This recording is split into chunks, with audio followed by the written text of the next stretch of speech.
The story begins by talking about the oldest, most mysterious, and sinister family of alchemists, the Perserad. In their quest to understand the universe, they conducted countless chemical experiments. These mad alchemists created numerous biochemical disasters everywhere. Dragons that spat venom, 20-meter monsters pumped full of anabolic substances, and even some mosquitoes that sucked out brains. However, for unknown reasons, 300 years ago, the family went into decline. However, he, the most talented descendant of the family, known as Izzo Perserad, is also considered the greatest alchemist of the century, and he swears that he will create biochemical weapons that will rival the gods and restore the family's glory. He spreads his arms, declaring that, at this very moment, the final calamity is about to be born, something he has been working on for the past 400 days. He tells Dirty Rat to begin the process, but to keep the purification area at 70%. The big rat, whose name is Cheese, replies, telling him to stop calling him Dirty Rat. Then he announces that the fluids are at 99% and the body temperature is at 25 degrees. The signals were stable. Izzo orders him to add 52 grams of black sulfur, and he obeys.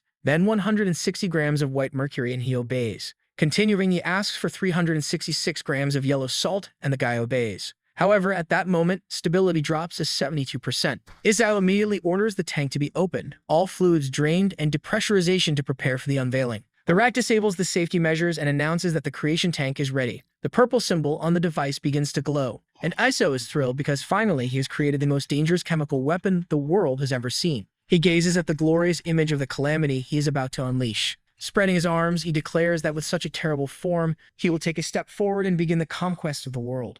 However, he sees the foot, he sees the heart, and soon realizes that what was born was not a monster. Izzo, shocked, asks what the hell this thing is. He says he needs to see it up close because something is wrong. The rat warns him that it's dangerous, but he approaches anyway, telling him to shut up.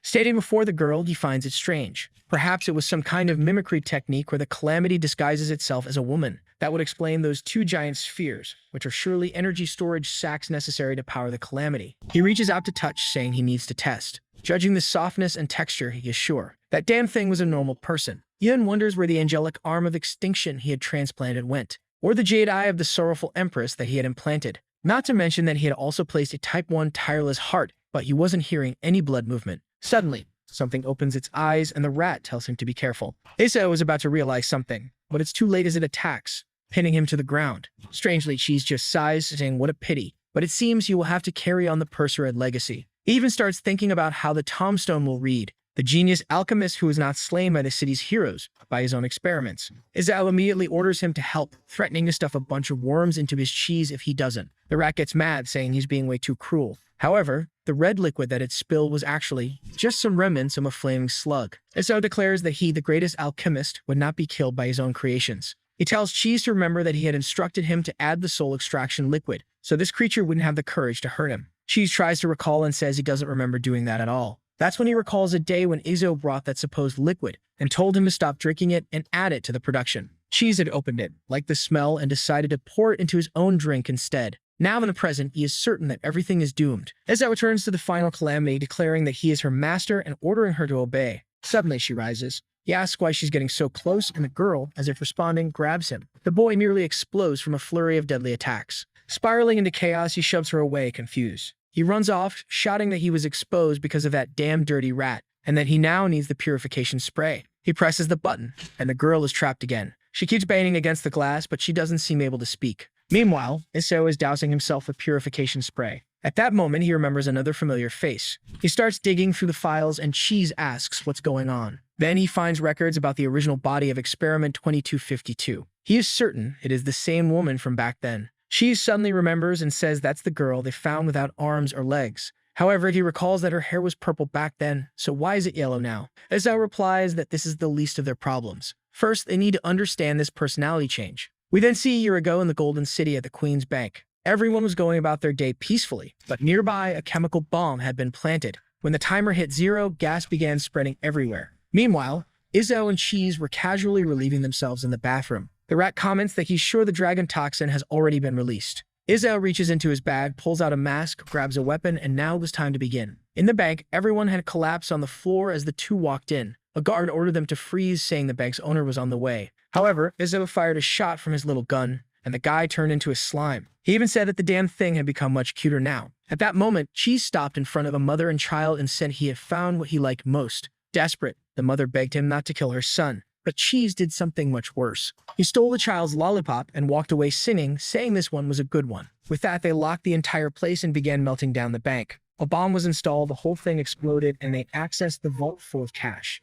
The rascal was delighted that everything had gone perfectly. Later, outside, they were walking back home, humming happily. Isao called himself the genius alchemist of crime, saying there was no better name for him. Meanwhile, Cheese wanted to go to the bar and celebrate the night. But our boy immediately refused, saying that last time he kept giving money to those ugly women, so no way. All of this was going to be invested in the final calamity. Once they finished this experiment, the whole city would become their playground. Considering the opportunities, Cheese admitted that it actually made more sense. They looked at each other and agreed that when that happened, they would go to the mayor and dance to the music. They laughed, saying they thought alike, but suddenly, they heard a loud noise. They immediately crouched down and Cheese said someone must be following them, but Isao was sure it hadn't come from so close. With smoke rising from his toy, there was a man named Homirk who worked at the city's security office, and he was chasing a girl who was completely worn out, collapsed on the ground. Cheese scoffed that they were being underestimated. They had just robbed a bank, and this guy was chasing someone else. The brute said that indeed one unit from that group was strong enough to have killed 5 of his detectives. But what he really wanted was the target list the hellhounds had sent her to eliminate. If she cooperated, maybe he would spare her life. Then he laughed, saying he had forgotten that every member of her unit had their vocal cords cut so they couldn't talk to anyone. Suddenly, she reached for something on her back, but her movement was quickly stopped. Homirk smirked, calling her a very naughty girl for trying something in this situation. That's when he saw she was reaching for a teddy bear and wondered if she actually liked that thing. At that moment, she grabbed his pants and let out some distorted sounds. But he simply smacked her on the back of the head and slammed her back to the ground. Stepping on the poor girl, he sneered, saying that, apparently, this weird bear was more important to her. He tossed it near her face and delivered a final blow to the creature. Damn, what a cruel bastard. He then said that since she wouldn't give up the list at the very least, he would take her body to claim a reward. But that was when Izzo appeared, clapping his hands, saying that he had finally found the so-called nemesis of criminals in this place. The old man pointed at him, asking who the hell he was. Then our boy introduced himself as the most cruel and wicked criminal in this city, as well as the greatest alchemist of all, Izzo the Baron. Apparently, he was hiding his family name. Cheese cleared his throat, and Izzo quickly added that he almost forgot to introduce his right-hand man, Dr. Madrat. Cheese immediately corrected him, saying he wasn't Izzo's subordinate, since they were on equal footing in all of this. Besides, his title was Madman, Dr. Madman Rat. Izzo pointed out that his name was now too niche because it had mad twice, but Cheese argued that when a word is repeated, it sounds way cooler. That's when Homirk interrupted them, saying he wasn't here for some childish game, and they'd better run back to their mommies. The protagonist scoffed, saying that apparently he was going to be underestimated once again. Both of them threw sacks of money on the ground, saying this was the result of their latest work. The old man saw the 2 piles and was immediately certain that these bastards were the ones who robbed the White Queen's bank. The 2 started acting like showmen, telling him not to praise them so much. At that moment, Homirk sighed and pulled out his gun, saying this was the first time he had encountered people so happy to be accused of something. He then aimed at them and warned that normally bullets were too expensive to waste on amateurs like them. But today, he would make an exception. Isao thanked him and said he was eager to witness the sharpshooting skills of the city's #1 marksman. He then wished him luck, but as soon as he pulled the trigger, the gun wouldn't fire. He felt a strange heat, and suddenly, his entire arm started trembling. A wave of weakness hit him and he stumbled forward. That's when he realized that inside the money bags was poison. Isao smirked, saying it was too late for him to notice. That gas would bring anyone down after inhaling it for 8 seconds, but he had already been breathing it in for over a minute. Homirk then asked what the hell his goal was. Were they trying to save this woman? But Isao scoffed, saying he was a villain, as if he would ever do something as heroic as saving someone. Then he pulled out his little gun and said they despised the so-called heroes of the city. The guy turned into a green slime and scurried away immediately. Cheese laughed, saying they could finally head home and have some fun. That's when he noticed Izzo standing there with the girl and asked what the hell he was doing. Izzo remained silent, just staring, saying he was curious to see how long she would last. She had lost an arm and a leg, and her wounds were already starting to rot. Homirk hadn't gone easy on her either, and the poor thing didn't have a single intact rib left. He pulled out a syringe and muttered that he detected several toxins in her blood. It was a miracle she was even alive, which was precisely why he was so curious to see what was so special about this woman. But Cheese scoffed, saying that regardless, she wouldn't survive much longer, so they should just head back already. Not to mention, there was no way he was actually thinking about saving someone. Izzo responded that it was truly impossible. He was the most wicked person in the Golden City. Saving someone would be an insult. He grabbed his cloak, and Cheese admitted he was afraid that, for a moment, Izzo really wanted to save that girl. Looking back, he saw her dragging herself and remarked how incredible it was that she could still do anything in that state. However, he decided to forget all of this. After all, there were countless people rotting away in this place. A thunderclap echoed and rain began to pour in that very alley. As the two walked away, they spoke of how the sins of the city would be washed away and everything would be forgotten. The poor girl was left behind, staring at her destroyed teddy bear. She crawled once more, feeling a brief joy as she pulled it into her arms. With that, she lost consciousness and drifted away. Or maybe not, because Ezo came back, didn't he, folks? The scene then shifted to the nightmare nest in the operations room. Cheese asked if Ezo understood what they were doing there. Ezo replied that they were performing an operation, to which the big rat countered that what they were really doing was saving someone's life. He asked since when his friend had started this nonsense of saving people and forgotten their goal. Izzo insisted that he had never forgotten. The goal was to become the worst villain of all, and to restore the lost honor and glory of the ancient Perserid family. However, for this plan to work, they needed a biological weapon known as the Final Calamity, and a body that could accept this calamity needed countless negative emotions: pain, despair, rage, and sorrow. But the most difficult condition was that this weapon needed to have a sliver of kindness. The experiments kept failing because they never found someone who fulfilled that last condition. That was why they needed this woman. She met all the requirements. She said he understood, but she was far too injured and could die at any moment. Eso said that was exactly why they would begin the final calamity immediately. He ordered the rat to prepare the cocoon of despair as they were about to start. That was when they used the arms of a blazing angel, an emerald eye from the sorrowful empress, and an infinite, unstoppable heart from a modified model. All of this would be used to create the cocoon of despair. With that, he declared it was time to begin the first miracle. Back in the present, he pressed her image against the glass and confirmed that the resemblance was undeniable. Cheese asked what they should do. Izzo stated that tomorrow they would begin testing. His friend asked what they would do if she turned out to be a failure. Izzo answered that they would dispose of her. He didn't keep failures by his side. A place filled with masks, notes, maps, and a poster of a very healthy-looking girl. That was Izzo's room. He was sleeping peacefully until he remembered the precise blow he had taken. That made him roll over in bed, wondering why he couldn't sleep. He seemed confused about everything and decided that, even though this place was incredibly secure, it wouldn't hurt to check on things. He reached the core and saw that she was still there. At least now he could relax. However, he soon noticed that she seemed to be trembling. That was when he wondered if the great final calamity was afraid of sleeping alone at night. He turned away, saying it didn't matter to him. She was just the result of an experiment, probably defective anyway. However, he stopped again, remembering her attack and her sadness. Sighing, he gave in and opened the chamber, telling the final calamity to hurry up, since he would take her somewhere better to sleep. Obviously, she lit up with happiness, blushing. They walked through the level 7 observation room for high-risk creatures. There was a high-risk experiment there known as the wild dragon. It growled that once it was free, it would swallow Ezo whole. There was also a creature called the abyssal eye, which warned that the moment it escaped, it would torment his mind forever.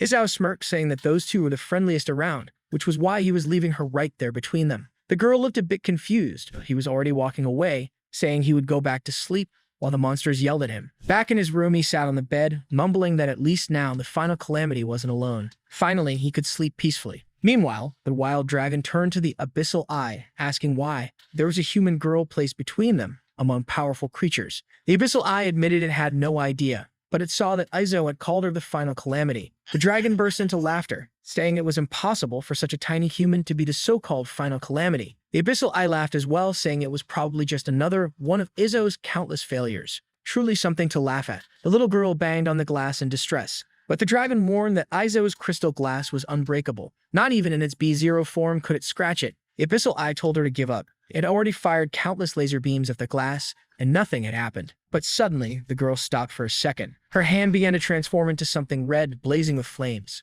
Both of them flinched, and as soon as she touched the glass, it began to crack. They stood there, watching, trying to understand what was happening, and suddenly, the entire glass chamber exploded. She stood there, confused, staring at her own hand, not understanding what happened. Meanwhile, the dragon's jaw was on the floor, and the big eye was now trembling with fear. The dragon immediately knelt, apologizing, saying that he now deeply respected his big sis, but all he wanted was for her to help him escape from there. The abyssal eye said the same thing, swearing that from now on, he would serve her if she helped him break free. While all of this was happening, Issa was sleeping peacefully, and Cheese had drunk himself into unconsciousness. That was when the facility's alarm blared. Faster than firefighters getting dressed, the big rat asked what was going on and why it was a level 4 alarm. Hizo explained that this signal only triggered when at least 3 barriers had been destroyed. Inside the elevator, he stated that the ones who had escaped were the dragon and the abyssal eye. However, something else had also escaped from room 203, which was strange because he was sure that room had been empty. Immediately, Hizo pulled out his tablet, saying he needed to see this for himself. That was when he saw the final calamity destroying all the glass.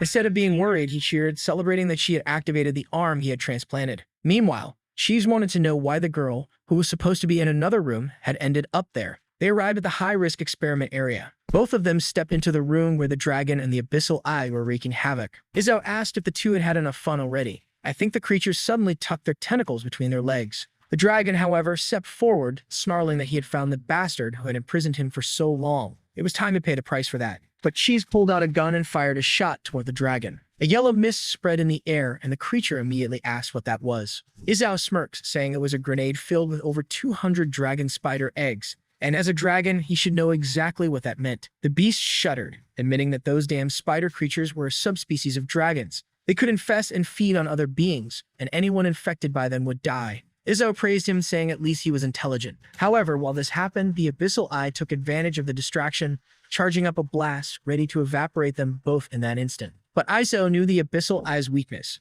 The more energy it accumulated, the more exposed its eye became. A flashbang exploded right in front of the creature, making it crash to the ground, blinded. It groaned in agony, screaming that the bastard wanted to blind him forever. Izzo then asked if the two of them were going to keep making a mess, or if they were ready to go back to their cages. However, the dragon declared that they wouldn't give up, not now that they had Big Sis on their side. The abyssal eye agreed, saying she could melt the glass of this place, so Izzo had no chance against her. Izzo frowned and asked who this Big Sis was supposed to be. The two creatures immediately bowed, and the girl stepped forward between them. Now he knew exactly who they were talking about. And if she had really lost control, things would get difficult. The dragon grinned, saying it had been a long time since he had seen Izzo make that kind of fearful face. Then he leaned toward the girl and whispered that Izzo was a cruel man. He had trapped all the creatures in this place and treated them like lab rats. The final experiment continued, advancing with a powerful presence, striking fear into everyone. Cheese urged Izzo to activate the emergency protocol immediately. However, Izzo revealed that, unfortunately, there was no way to guarantee 100% security against the final calamity. Suddenly, in a quick movement, she leaped toward them. Izzo flinched as she tackled him to the ground. The massive dragon laughed, saying he couldn't wait to see Izzo beg for mercy before he got infested with eggs. If he took too long to answer, Big Sis would take his life. However, that was when he noticed something strange. She wasn't attacking him. She was doing that cruel move again. He scowled, asking what the hell she was doing to him. Izzo tried to push her away and asked if she was done yet. She tried to climb onto him again, but he sighed and said he understood what she wanted. She didn't want to sleep in this place. She wanted to go somewhere else. She pushed against him again, and he scolded her for acting like a dog. The wild dragon called out to her, telling her to use that move again, the one that had shattered the glass. Izzo then realized why she had suddenly activated that power. They returned to the elevator, but she kept pressing all the buttons, making a mess. Meanwhile, the wild dragon was strapped into a reflective containment suit, yelling at Izzo to come back and remove it before everyone in the area started laughing at him. At the abyssal eye's chamber, Izzo had left a bunch of onions.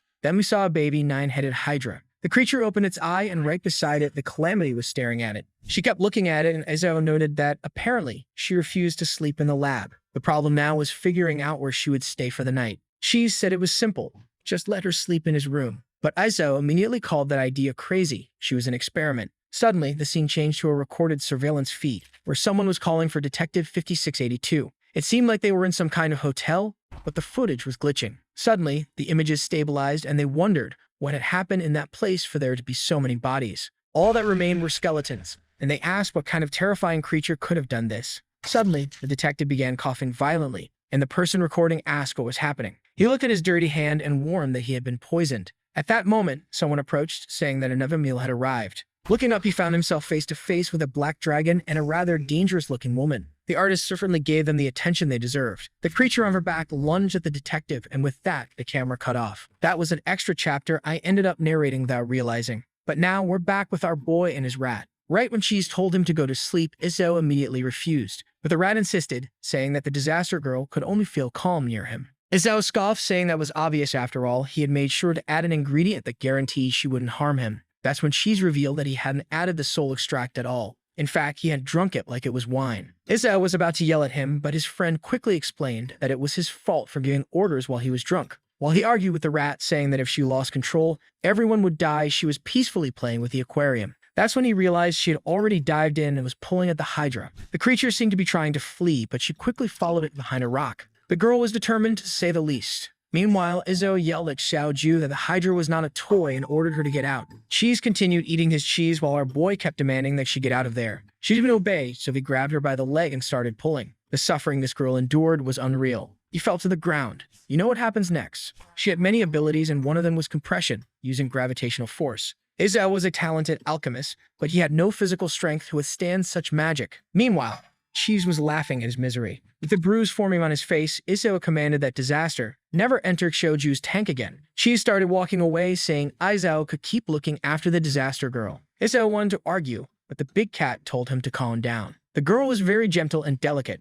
Just don't let her go into berserker mode, or the consequences would be unimaginable. The protagonist found the whole idea of her being a gentle girl ridiculous. After all, she was nothing more than an experiment. However, just then, she sneezed. Turning around, he saw her with a pained expression. With that, the poor alchemist realized he would have to make this sick girl take a bath. Sometime later in the bathroom, he used a scanner to check if she had any kind of virus inside her. However, even after scanning 3 times, the device couldn't detect anything. He was in disbelief that he would have to let one of his experiments use the bathroom. He told her to hurry up and bathe while he left. But the apocalypse girl looked confused, and he immediately understood why. He pointed at the door, saying he was going that way, then pointed at her, telling her to just obey that. After signaling the action, he told her to step in and be done with it. She thanked him, saying she understood. But then she obeyed immediately. He jumped in shock. However, with his eyes closed, he started wondering why he was even embarrassed. He was agreed. But as he opened his eyes confidently, that confidence lasted for only a second before he collapsed to the floor, unconscious. Sometime later, he was holding his shower head, nose pinched shut.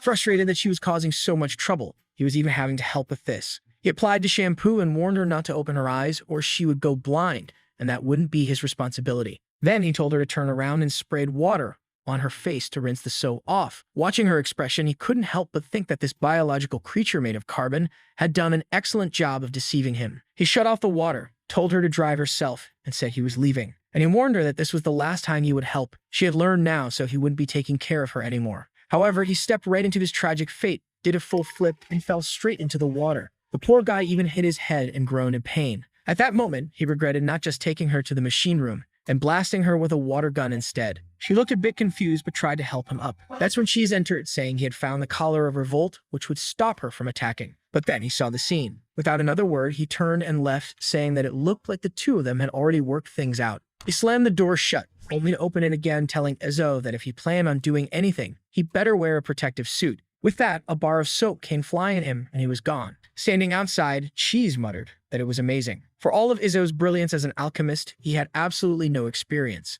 He looked at a picture on the wall and told Master to rest in peace. He would take care of the boy. A little while later, he stepped in to help with the experiment. He grabbed a hair dryer, plugged it in, and started drying her off. However, upon seeing the shape of the device, she suddenly remembered the countless blasts she had suffered in her past life. He was speaking with his eyes closed, saying that her hair was still wet. But when he opened them, she was gone. He wondered where she had run off to, then noticed her trembling behind the curtain. Having no idea why she was reacting like that, he pulled back the curtain and told her to come on. It was getting late, but she was curled up in the corner, and he had no clue what had scared her so much. After considering what he had done, he realized it might have been the hairdryer. Thinking back to how Homeric had taken her down in that alley, it made sense that she would have trauma with objects of a similar shape. He let out a sigh, muttering that, without a doubt, she was an incredible hassle. She was still trembling, so he stopped and called for the disaster girl. As soon as she turned, he pulled out the hairdryer. She flinched again, covered her head, and curled up. Then he pressed the button, and a gentle breeze began to blow. Slowly, she opened one eye, and found herself staring at him, pointing the hairdryer at his own face, letting the wind blast him. Her terrified expression shifted into a small giggle. Sometime later, she was drying her own hair and having fun. But 20 minutes passed, and she was still enjoying herself. That's when he realized he should have let her stay scared of the damn thing. 30 minutes later, he yanked it from her hands, telling her that enough was enough. Her hair was more than dry. She seemed like she wanted to play with it more, but he warned her that acting all cutesy wouldn't work. He locked it in a drawer, turned the key, and told her to go to sleep already. The poor girl was still sitting there, clueless. She didn't even know how to talk. Meanwhile, Izzo knew the real problem was just beginning. Where the hell was he supposed to make this weirdo sleep? First of all, there was no way she was sleeping in his bed. That was an unbreakable rule for any true alchemist. However, the moment he looked back, she was already curled up, sleeping peacefully on his bed. He pulled her off, scolding her for breaking his rules. Some time passed, and now he was lying on his bed, while she sat on the floor, pouting. He reminded her that she was an experiment, and experiments weren't allowed on the bed. He was already being generous, letting her sleep on the floor as long as she stayed quiet and didn't move too much. With that, he turned off the light, finally feeling like he could sleep in peace. But then, he stopped to think. Even though she had been aggressive, what if she went into berserker mode in the middle of the night? He turned over, but the poor girl was lying there, completely still, not reacting at all. He rested his head on the pillow again, concluding that the chances of her attacking now were pretty low. He decided to try sleeping until he heard a sound beside him. He told her to stay put. He was trying to fall asleep. 1 second of silence. He smirked, but then she made another noise and he told her to shut it. He turned asking if she was really going to keep this up all night. That's when he noticed she was trembling on the floor. Her expression was one of pain and he was confused. Meanwhile, in another room, Cheese had fallen asleep watching some high-quality content. Izao saw what was on the screen and immediately called it disgusting. He smacked the rat's face, demanding that he wake up. But Cheese just scratched his cheek and rolled over. Izao decided that if he was going to pretend to be asleep, then he'd have to handle this himself. Sometime later, he brought an insect feed and placed it right under Cheese's nose. Immediately, the rat shot up, vomiting. Cursing, he asked what the hell was wrong with his damn friend. But Izao simply replied that he was the one responsible for letting the disaster girl get so close to him. Then Izao demanded he hand over a blanket. He needed one. Cheese smirked, saying he already knew it was for the girl. The boy was always complaining about her, but his soft little heart couldn't bear to see her suffer. Izao, however, explained that tomorrow she had to go through several tests and needed a good night's sleep. Cheese told him to just use one of the 6 or 7 blankets they had. But Izao explained that he had one for each lunar cycle and day of the week. Second Sunday was the day of Ouroboros, so he used blankets representing the infinite cycle. Tuesday and Wednesday were for acquiring knowledge and alchemy, so those were his intelligence-enhancing blankets. Thursday was purification day, so he used the purple one, Master's favorite color. And Friday was for sharpening his criminal instincts, so he slept with a spade-patterned blanket. He was about to explain Saturday, but Cheese interrupted, saying he already knew. That was the infamous disaster blanket. Izao was surprised that he was exactly right, which was why he didn't have any to lend to the girl. Cheese sat down and told him to just give her the disaster blanket, since in theory, she was the disaster. Izao was shocked by the rat's flawless logic and realized he had no argument. He tried to protest, but the rat turned away, saying good night and ending the discussion. As he walked away, Izao wondered why a rat even needed a blanket. Standing in front of several safes, he opened the one labeled Saturday. He placed it on the ground and told her that this was an extremely precious gift, something the master was lending her. With that, she finally fell asleep, curled up under the image of a sinister creature. With dark circles under his eyes, he muttered that he should probably put the anti-revolt collar on her. But his brain was already exhausted. He couldn't react, he just collapsed into sleep. Some time passed, and she was no longer under the blankets. Instead, she was standing right next to Izao. Later, a crow held a clock in its beak. It dropped it straight into the mouth of the skeleton. The creature immediately began shouting that it was time for the greatest alchemist of the century to wake up. It repeated and repeated until our boy finally woke up, annoyed that he had forgotten to disable the damn thing because of that crazy girl. That's when he noticed something strange. A weird weight, an unusual breathing pattern. This boy had peculiar instincts. And the moment he realized what it might be, he asked himself, could it be? Of course it was. And he had no idea when she had climbed onto his bed. But there she was sleeping peacefully, not caring in the slightest. At that moment, he found himself thinking, she didn't have a single trait of the disaster she was supposed to be. Right then, Cheese swung the door open, asking how his night went. However, when he looked around, he didn't see the girl and immediately asked where she had gone. Izao said he had no idea. That was enough to make Cheese panic, saying that letting a creature like that roam free was extremely dangerous. Izao agreed it was an extreme threat. He ordered the big rat to go check the monitoring room immediately. Cheese started heading out, but then he noticed something strange. Something was trembling under the blanket. He called Izao's attention to it, but Izao just scoffed, asking if his friend had gone blind, as if a blanket could move on its own. But suddenly, disaster emerged from it, panting. Immediately, Izao tried to explain that she had crawled into his bed during the night. He had no idea what had happened. However, Cheese sat down beside him and nodded, saying he understood.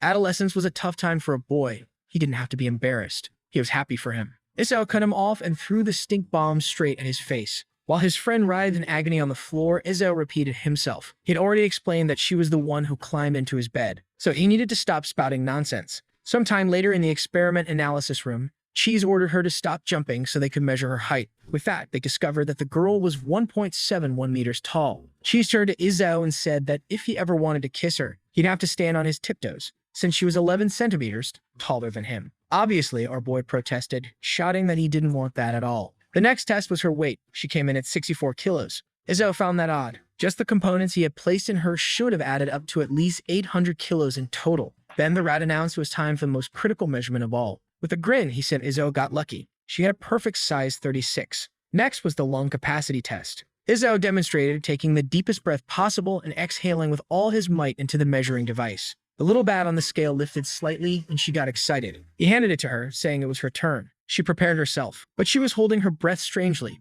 so he told her to just blow like he did. But it seemed she misunderstood completely, because she grabbed his face and blew all of her air directly into his mouth. The poor guy stumbled backward, tripping over the table. And of course that was when Cheese walked in, asking how the breathing test was going. While our boy gasped for air, the rat just nodded, saying he was starting to get used to it. Meanwhile, the apocalypse girl was confused as to why the little bat didn't move at all. By then, Izzo was already at the sink, frantically rinsing his mouth. Cheese casually remarked that Izzo was probably the first Perserat in history to do something like this. Our boy snapped at him to shut up. Cheese just chuckled, pointing out that he'd been saying that a lot lately. But he did want to know, was Disaster's kiss any good? Right then, Izzo splashed water straight at him. The rat just laughed, saying Izzo didn't even need the mask. He had tested her dozens of times, she didn't have any viruses. Next was a flexibility test, which showed that she was within normal human limits. Then came the lower body strength test. Again, she had normal levels of strength. Even a hand grip test showed standard results. Izzo commented that considering all this,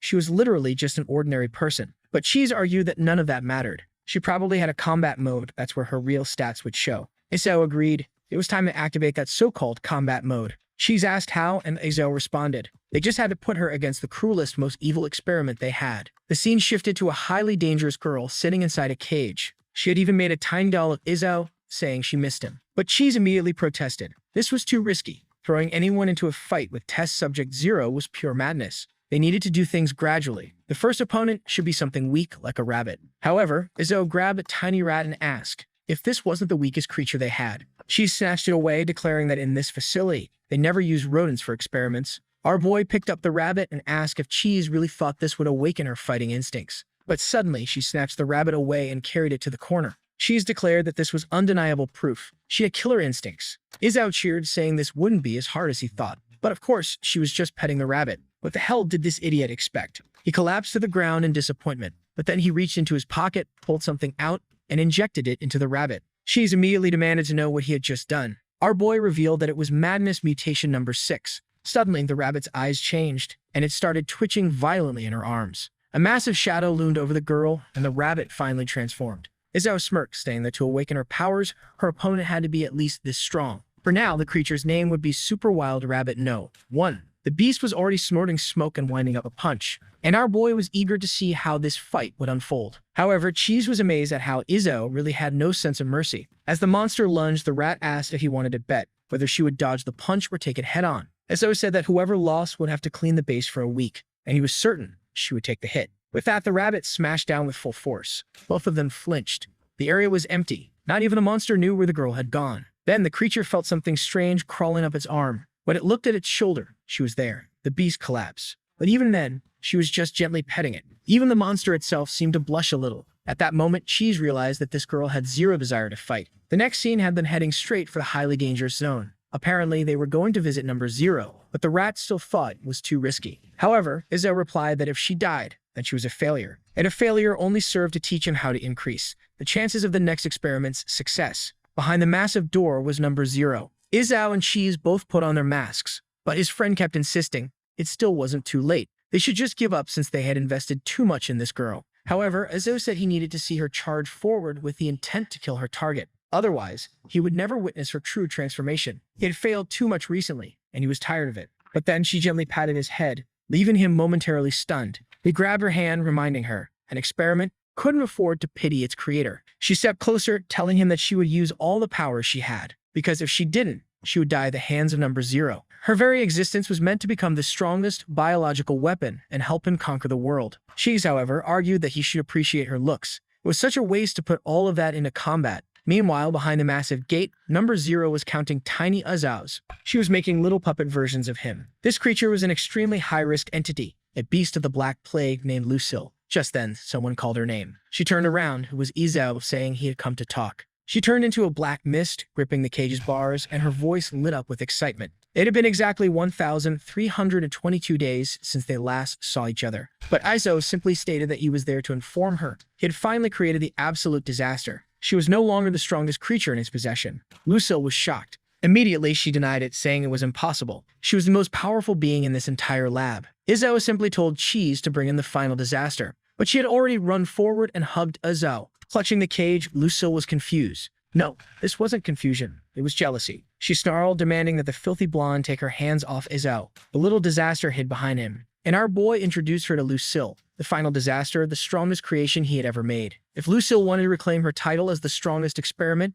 she would have to defeat the blonde. Lucille bit her lip in rage, then grinned. Fine, But if she won, then Izzo would have to spend an entire day with her. He agreed to the deal immediately. Then she added if he stayed for a day, he would also have to let her hug him while he slept. But our boy immediately said that was way too much. This Lucille was undeniably strong, worthy of being experiment number 0. She told him not to worry. She would crush his new creation. Izzo walked away, saying she just had to prove it. He left through the door, warning the final disaster. If she didn't fight this time, she would really die. And if she died to Lucille, he wouldn't feel the slightest bit of remorse, because that would only mean she was a failure. Furthermore, he wouldn't interfere or try to save her. She looked confused until he untied the cord that connected them. The door slammed shut in front of her, and she flinched in shock. This girl just kept suffering. It was starting to feel cruel. She banged against the door. But Izzo stood on the other side, clearly unfazed. He muttered that he was right. This was how a true Persered descendant should treat their experiments. Finally, everything was back on track. He then headed to the monitoring room. She's asked about the conversation, but Izzo just ordered him to release Lucille. The rat was irritated, but still pressed the button.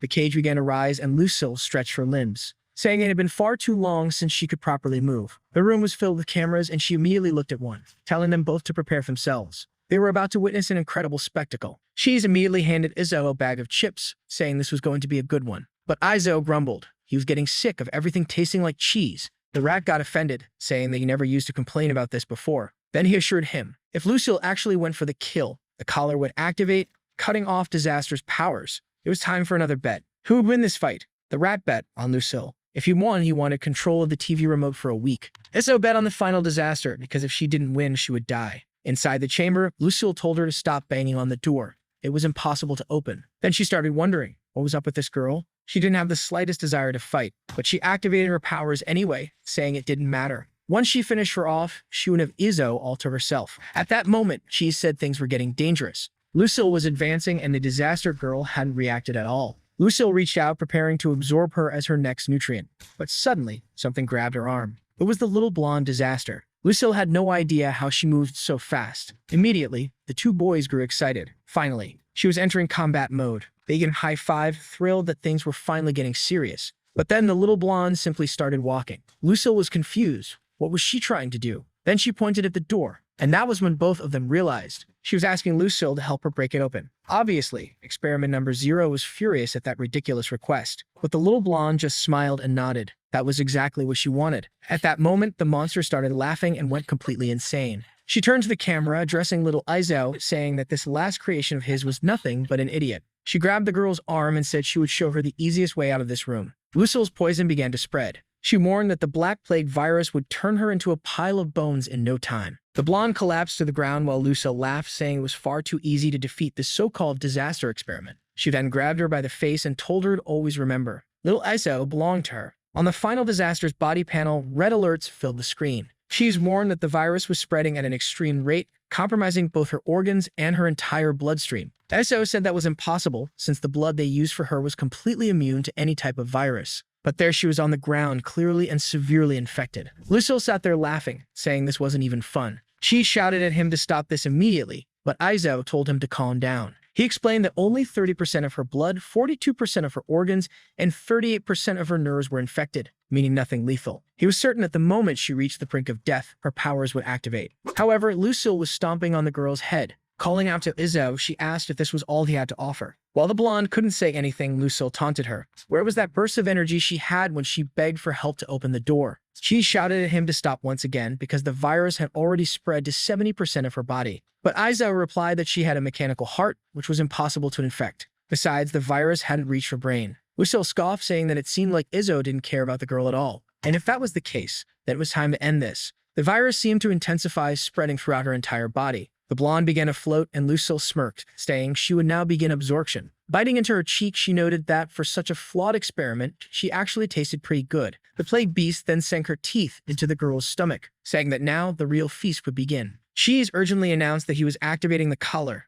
90% of that experiment's body had already been compromised. But just as he was about to press the button, Izzo grabbed his hand. The rat asked what he was doing, but the boy insisted. The time hadn't come yet. She's thought his friend had lost his mind. Did he seriously want to watch Lucille devour the experiment? But Izzo snapped at him to shut up. You're just a stupid rat. You only care about her because she's pretty. You've never been this involved with the other experiments. You can't forget the true goal of the Perseid family. Both Lucille and the girl were just tools for the real ambition. But then, a trembling voice called out, Master. The screen was flashing with alerts, and he saw that the request had come from the girl. Cheese was shocked to see that the disaster had spoken, asking if Izzo had taught her anything. He replied that maybe, just a little lesson the night before. A little earlier, when she tried to climb onto his bed, he had kicked her off, warning her that experiments didn't sleep with him. But when he glanced at her, she looked shaken and sad. So he cleared his throat and said, if she called him master, he would make an exception, letting her lie there for 30 minutes. Even though her vocal cords had been removed in the past, the new body he created obviously had no injuries.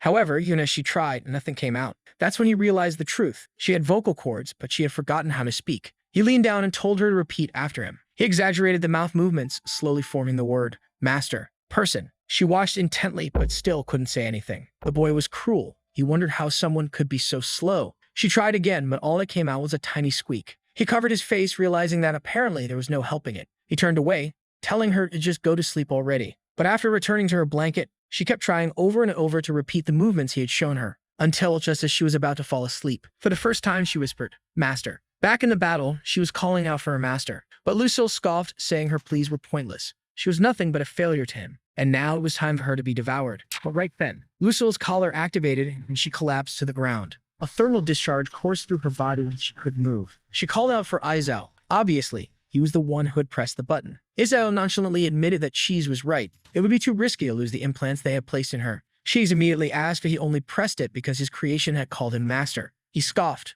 Of course not. I would never do something like that. Now he was going to retrieve this useless tool. Cheese wanted to follow, but Izzo stopped him. Not necessary. Lying motionless on the ground, the final disaster remained still, until suddenly, someone in a hooded cloak appeared. She turned her head, calling out, master. But Izzo immediately shut her down. Stop saying that. He scowled. You don't deserve to call me that. He was cold, but at the same time. He picked her up in his arms and carried her out of there. She kept repeating master, but he kept telling her to be quiet and prepared to go into confinement. As he walked past Lucille, she asked why. In all the other experiments he had sent her to fight, when they were on the brink of death, he never interfered. So why did he save this girl who was inferior to her every way, whether in physical strength, combat power, or intelligence? Izzo replied that it was because she had numerous transplanted organs, and if she were devoured, the experiment would have trouble continuing. Lucille then responded that in that case, there was no problem. Meanwhile, Cheese was reading some high-quality material, thinking that Izzo should stop with these little theatrics while also noting that the White Queen had some rather impressive qualities. But suddenly, something strange happened. Lucille's stabilized temperature began to drop. The alarm started blaring and Cheese jumped in shock. Izzo was about to leave when he received a message from Cheese telling him to get out of there immediately. Our boy asked why he was so scared, and Cheese warned that Lucille's suppression collar had broken. He froze, and as he turned around, it was already too late. She was right next to him. Lucille sighed, saying it was a shame, but this time the collar wasn't going to work. As a good alchemist, he should know that viruses sometimes adapt to what they are exposed to. For over 1,000 days, she had repeatedly activated its effect, and finally in the last week, the plague viruses in her body began adapting to the cold and found a way to resist it. Izzo tried to calm himself. He couldn't provoke her any further, so he told Lucille that she won and he would fulfill his promise. But she laughed and said that spending a day with her was no longer enough. He removed his mask and she looked at him with curiosity. She placed a hand on his face and the virus began spreading across his body. For some reason, even though this boy was on the verge of death, his face was turning red. Lucille was absolutely delighted, saying that she could finally understand every activity of his cells. Looking at the screen, Cheese was panicking, but Lucille told him to calm down. She had placed the virus inside him, but it was still dormant because she didn't want to harm her little Izzo. The virus started spreading toward his mouth, and suddenly, she noticed something very strange. The Black Plague virus encountered some of the final disaster's saliva cells. Obviously, at that moment, she became furious. She understood exactly what happened. She grabbed the blonde's face, demanding to know how she dared to kiss her Izzo. Cheese knew there was no point in trying to lie. After all, she had a cellular level recognition ability. Once again, her virus began invading the final disaster's entire body. She lifted her high into the air, declaring that this was unforgivable. She would invade every single cell in her body and ensure she suffered the worst possible death. As the poor final disaster struggled in pain, Izzo had no idea how to get out of this situation. Lucille had total control over her body and cells, making her resistant to any type of weapon. The freezing collar had been the only solution, and now without it, he had no idea what to do. He still had the void substance, but it was still in testing and the entire base could be destroyed if he used it.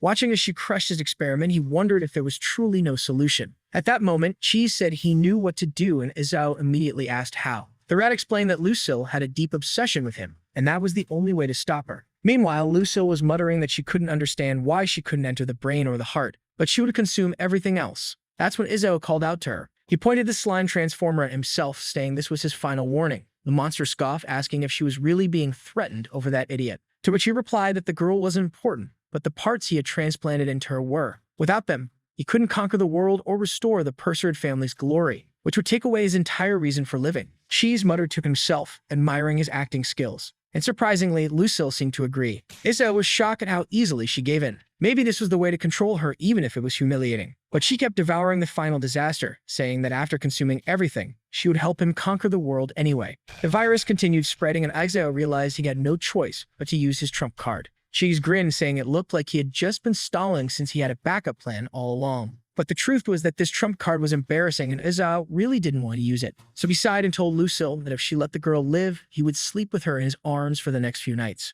She immediately froze, eyes wide. She approached him, asking if that was really true. In her mind, she was already imagining how wonderful it would be. Isao could tell from her reaction that she was picturing way too much. So he asked if she agreed. She hummed thoughtfully, and then said that maybe, just maybe, she could forgive that piece of trash. But she had two conditions. He asked what they were, and she grinned. The first was that she would be released from her cage and the girl would take her place, locked away forever. Isao knew he would figure out another way to suppress her later, but for now he agreed. Then she moved on to the second condition. She started extracting the virus and ordered the trash girl to wake up. She told her to watch carefully, because she was about to do something. She grabbed Izao's face, saying she was furious that that damn girl had stolen his first kiss. He already knew what was coming and tried to explain that the final disaster didn't even understand these concepts. But it was too late. Lucille had already launched her attack. The final disaster, of course, saw it happening and began to wonder why her chest was hurting so much. Our boy couldn't break free, and Lucille was relentless with her full assault. He kept pushing away the damned woman who wouldn't let go, while Cheese muttered that, as a friend, he was happy. Or maybe he was sad. He wasn't quite sure how to feel. The torture finally ended, and Lucille stood there completely satisfied. She even commented that just like before, he was still using the same lavender-flavored toothpaste. Meanwhile, Izzo was frantically spraying his mouth, but Lucille just smiled, saying it was pointless. Her cells had already invaded his body. As he collapsed to the ground, the final disaster kept feeling that strange pain. She didn't understand what was happening. Meanwhile, the virus was running through her blood, until suddenly her red blood cells detected the virus and attacked it. Lucille turned back only to see that the girl had been purified in an instant. She started to say it was impossible, but before she could finish, she was grabbed by the neck and lifted off the ground. The girl's arm transformed, and both alchemists instantly recognized it, the arm of the Ashen Angel. The final disaster started speaking, saying she hated something. It wasn't clear what, since she still couldn't talk properly. But Lucille was burning. The scene then shifted to a man standing in the middle of a desolate wasteland. He muttered that the creature had already consumed all the fluids and poisons he had given her. So why wasn't she losing consciousness? She prepared an attack and hurled it toward him. He lowered his head, saying it didn't matter. Kachao had managed to escape the island, and that was enough. But then, out of nowhere,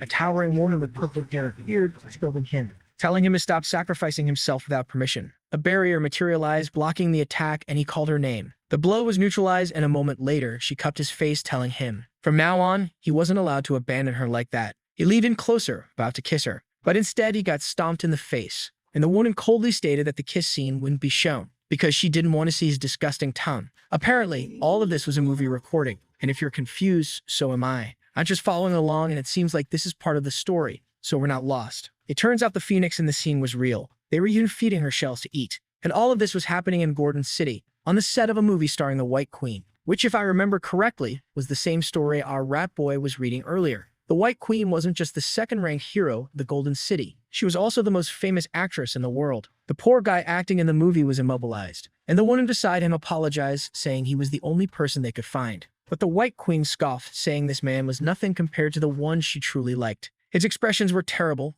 poorly done, emotionless. The assistant nervously admitted that they knew he wasn't up to her standards, but they were running out of money after auditioning over 2,000 people. But the Queen just shrugged, saying it didn't matter. They could just take $200 million from her bank. That was when someone ran up with urgent news, and she asked what they mean. What was this about her bank being robbed? We all know exactly who did it. A woman reported that the criminals had used a gas device. It was a normal human and someone who looked like a rat. She showed the device, and the moment the White Queen saw it, she recognized the symbol. The masked woman added that even Homirike, an extremely competent officer, had been turned into his slime by an unknown weapon. She was about to suggest gathering reinforcements, but the White Queen cut her off, ordering that no one interfere. The masked woman protested, saying it was impossible to handle alone. That region was the execution zone of the heroes. But the Queen began transforming. Her hair turned white, her eyes gleaming with an otherworldly radiance. She stepped forward, declaring that the so-called execution zone of the heroes was irrelevant to her. And those criminals, they seemed to have the answers she had been searching for a long time.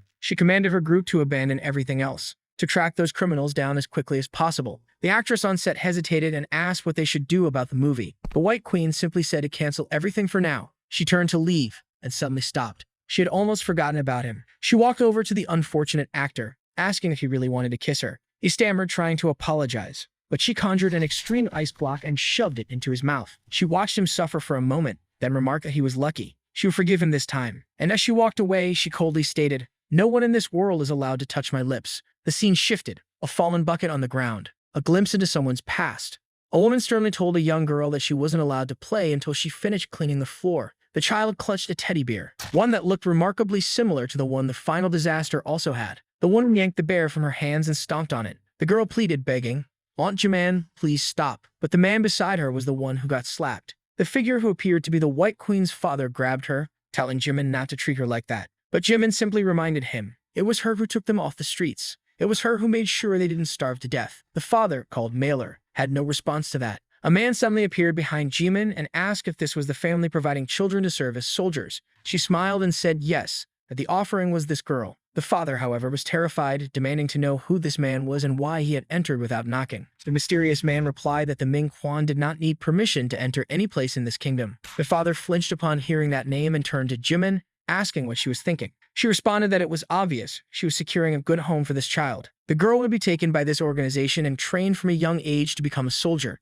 The man stepped closer, asking if this was the girl, and Jimin told him not to be deceived. She was young, but she was strong. She could even endure 3 days without eating. The man observed her carefully, seeming to like the determination in her eyes. He declared that she would be taken, and in the next second, he was already leaving with her. Now I get it. This was actually the backstory of the final disaster, huh? And now we're back to the present. She was in the room, looking at a piece of that story. Meanwhile, the alchemists were analyzing the rabbit, which was mysteriously losing a ton of fur from its chest, and they had no idea why. She's asked if the disaster was okay, and Aizo replied that, at the very least, her vital signs were stable. A quick flashback to a few years ago. A girl was using healing magic, channeling power into the leader of the underworld hounds known as the Hunting Master. The man from the earlier story, called Doberman, introduced himself to the master, who asked about the assassination. Doberman listed several names of allies, stating that all of them had died. The Hunting Master was in disbelief. How was it possible for so many to have failed in killing the traitors of the Latoma dynasty? Doberman clarified everyone had died, except for Yorkshire. She had disappeared. It seemed like everyone had dog names. The master was visibly shaken and thin. We were back in the present, with Iso pacing around the room. He suddenly shouted that he had an idea, and Cheese groaned,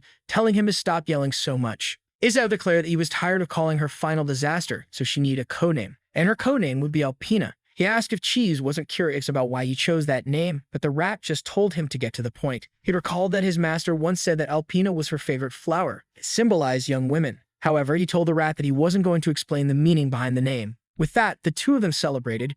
She had officially become an extremely dangerous experiment. Isawa commented that her biggest advantage was her gentle personality, but the biggest problem was how unstable her powers were. The first mission was to understand how she activated her arm. The first time was when she was afraid of sleeping alone in the cage. She's immediately claimed that the solution was obvious. She activated her power whenever she wanted to sleep next to Izao. Izao ignored that and said the second time was when he crouched, and she must have interpreted it as him being attacked by Lucille. That was when she activated the thermal pressure vaporization cannon. She's immediately interrupted, asking since when it had such a ridiculous name. Izao proudly stated that it had that name since the moment she obliterated Lucille, and he thought it sounded awesome. Cheese strongly disagreed. Izao then pointed out the most interesting thing about the attack. It had nearly reached the temperature of the sun, even managing to completely vaporize the Black Plague virus. Cheese commented that if Lucille hadn't been equipped with the ice collar, she definitely would have died. At that moment, Lucille was still submerged, suffering in recovery. Suddenly, Alpina's stomach rumbled. Izao turned to look, and she clearly looked like she was starving. Then she pointed to herself and said, "Hungry, master." Apparently, she had learned to talk out of nowhere. She's asked why they had never seen Izao feed her before. Izao replied that he simply assumed a creature destined to bring the final disaster wouldn't need something as primitive as food. However, she didn't need to worry. They had plenty of highly nutritious and energy-rich meals. Sometime later, Cheese stared in disbelief, asking if he seriously prepared that for her. But Izao confidently said yes, it was perfect. The poor wild dragon, who had been peacefully sleeping, was about to become food. The dragon woke up groggy, asking what the two of them were doing there. Then his expression suddenly turned friendly. saying he was desperate to get out of the restrictive gear he was wearing. Isao smiled, telling him that he would indeed have a chance to redeem himself. The dragon was excited, until Izzo finished his sentence, saying he was about to become the girl's next meal. His expression immediately changed. She's protested, saying that the Storm Malice dragon was the only true dragon they had, and it would be a waste to throw him away like this. But Izzo disagreed. He believed that if Alpina consumed him, she would unlock a new form. He ordered her to devour him. She repeated his words, and suddenly, she was on the dragon's horns. The poor thing was crying in desperation, begging for his life, swearing that he would never talk bad about the boss again. But Izzo coldly replied, "Too late." Alpina got ready and chomped down on his horn. But obviously, that only ended up hurting her mouth like an idiot. Some time later, they were just boiling instant noodles instead, so that's what she was going to eat. 3 minutes later, it was all ready and Alpina's eyes were shining. Our boy handed over the chopsticks and immediately asked what the crazy girl was doing. Obviously, she was eating with her hands without a care in the world. He warned her to be careful since the food was hot. Meanwhile, Chess was wondering if she really didn't know how to use chopsticks or if she was just that starving. However, she kept eating until she suddenly stopped for a second and cried and said it was delicious. Izao, as cruel as always, just told her to stop crying over instant noodles because it was embarrassing. Chess, on the other hand, understood that she probably hadn't eaten many good things in her life. The protagonist then said that it was just like his friend, who, being a rat, used to sneak into this place to steal cheese until the day he got caught and almost got shot. But Chess told him to shut up, saying that he had heard that the protagonist begged for milk until he was 3 years old. Izao threw his chopstick at his friend, saying it was his mother's fault for telling him there was something inside the magic box. The two started fighting, things flying everywhere, while Alpina ate peacefully. Our boy called the rat a filthy thief, but Chess replied that stealing cheese wasn't an insult for a rat. It was actually a compliment. With that, she finally finished eating, handed the bowl back to our boy, and said it was delicious. He then wiped her mouth, saying it was ridiculous how messy she got just from eating something like that. However, her stomach was still growling. A little while later, there were piles and piles of instant noodles, and she was still devouring them. But at least now she had learned how to use chopsticks. Once again, she wiped her mouth and handed the bowl to Izzo. He told Chess to prepare another one, but Chess informed him that, unfortunately, that was the last one. An hour later, Izzo was desperate, telling her to stay away. It was his last box of chocolate, and he begged her to show some mercy. Meanwhile, he wondered why she was acting like this now with chocolate when she had been normal with instant noodles. The girl was crawling like a monster, looking at him with a pleading expression, saying she wanted more of that thing. Seeing himself cornered, Izzo had no choice. He immediately opened the wafers and started eating. His mouth was full, but man, she came for the theft. The poor guy had no options left, and now you might think this girl is going too far. Let the guy eat his wafers in peace. A while later, he was lying on the ground, completely done, but the hunger wasn't over. At that moment, Chess got scared. He was already standing in front of his cheese shelf, prepared to defend it with his life. This was the secret stash he had worked hard for years to build. However, Alpina crouched down and started sniffing. She immediately realized she was on the ground, placed her hand down, and activated her angel arm. The moment the big rat looked up, the ceiling was melting. He jumped back, screaming that they were doomed, and at that moment, she dived in. As soon as she stood up, he pointed his weapon at her and warned that stealing Izzo's sweets was one thing, but this cheese was sacred. But in just 1 second, she was already in his face with the angel arm, touched the weapon, and snatched it from him. The poor guy had no way to hold on to it, as the heat almost burned his little hands. The moment he looked ahead, the entire weapon had already melted into nothing. The poor guy collapsed to the ground, knowing the end was near. She grabbed the first box and started eating his cheese.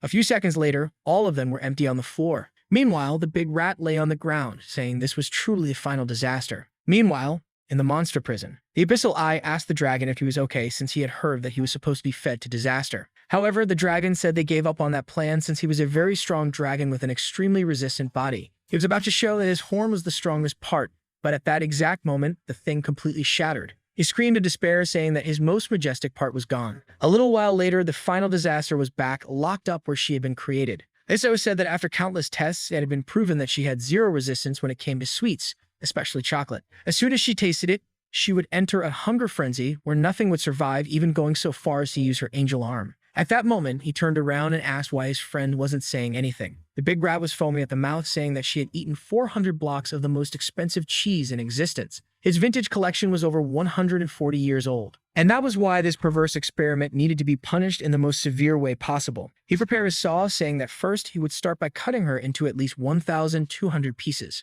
Izzo, however, simply commented that she was still cute. Then the rat said he would wash her eyes with the two cruelest fluids they possessed. Again, Izzo said she was still cute, but the rat insisted that she deserved to be bitten by the brain-sucking mosquito. Yet again, Izzo said she was cute. Finally, the rat said that at the very least she needed a few smacks to learn her lesson. Even though Izzo had been saying she was cute, he was actually thinking that she really did need to be punished. Otherwise, they would never get to eat any more delicious food in this place. Later, he asked if she was ready for her punishment, and for a cruel alchemist, I expected something a lot more chemical, to be honest. He thought that since she had such a childish mind, that the best form of punishment was still to cause pain. With that, he delivered the first attack, and the poor girl cried out in pain. While she was being struck without mercy, he told her that this was for being greedy and eating all the chocolates and all that cheese. Sometime later, the girl really got sucked in and was now crying desperately. Izzo told Chess that this would teach her not to repeat the same mistake. The rat agreed, but said the real problem now was that they had nothing left to eat in this base except for experimental food. The protagonist's stomach growled, and he agreed, saying that they hadn't even had dinner yet. With that, she got beaten up again. Then the rat mentioned another big problem. When they went out to buy or do something, were they just going to leave her alone in the base? Izzo said that was impossible because she would destroy everything while they were gone. Looking down at the poor girl, he said he had no choice but to take her along. Sometime later, he was putting on his vest, and the rat was fastening his belt. He adjusted the buckle, threw on his cape, packed his poisons, and it was time to go hunt for food. Meanwhile, Alpinia just stood there, staring at the two of them. They taught her to raise her arm and strike some poses to look cool the next time something like this happened. Then Izzo ordered the activation of the Matrix teleportation, targeting the Beacon District. The teleportation circle was gigantic, and the three of them were right in the middle of it. She grabbed Izzo's hand, making him wonder how weird it was or how much her personality fluctuated. With that, Chess started counting to 3 and then covered her eyes. The teleportation activated, and an alchemy circle appeared in another part of the city. With that, our boy emerged, spreading his arms and welcoming them to the paradise of crime, the Golden City. They were standing on top of the city's lighthouse when the 32 teleportation points. Izzo said that out of all the places, this one was still his favorite, since he could see everything from above. Disaster took a look and was impressed. Meanwhile, the big rat asked if they were heading straight for the megastore. But the boy replied that for now, they would stop by a clothing store because the girl looked peculiar. They would go down Camilla Avenue, where there was definitely something perfect for her. The rat, however, pointed out that that place only had expensive clothes, and on top of that, their bank money was already running low. To which Izzo responded that that was exactly why they would also use this opportunity to scout for their next heist. He told the girl to hold his hand, and as soon as she did, he jumped off the lighthouse with her. Mid-fall, he activated anti-gravity alchemy. The symbol on his neck glowed, and she slowly opened her eyes, until she realized they were floating. Our boy led the way, while the big rat said that as soon as they landed, he wanted at least one hot dog. The scene then shifted to a part of the city known as Amberlit. In the middle of the fountain stood a golden statue of a woman. Alchemy Girl was fascinated, while Izzo wondered why the rat was taking so long just to buy a hot dog.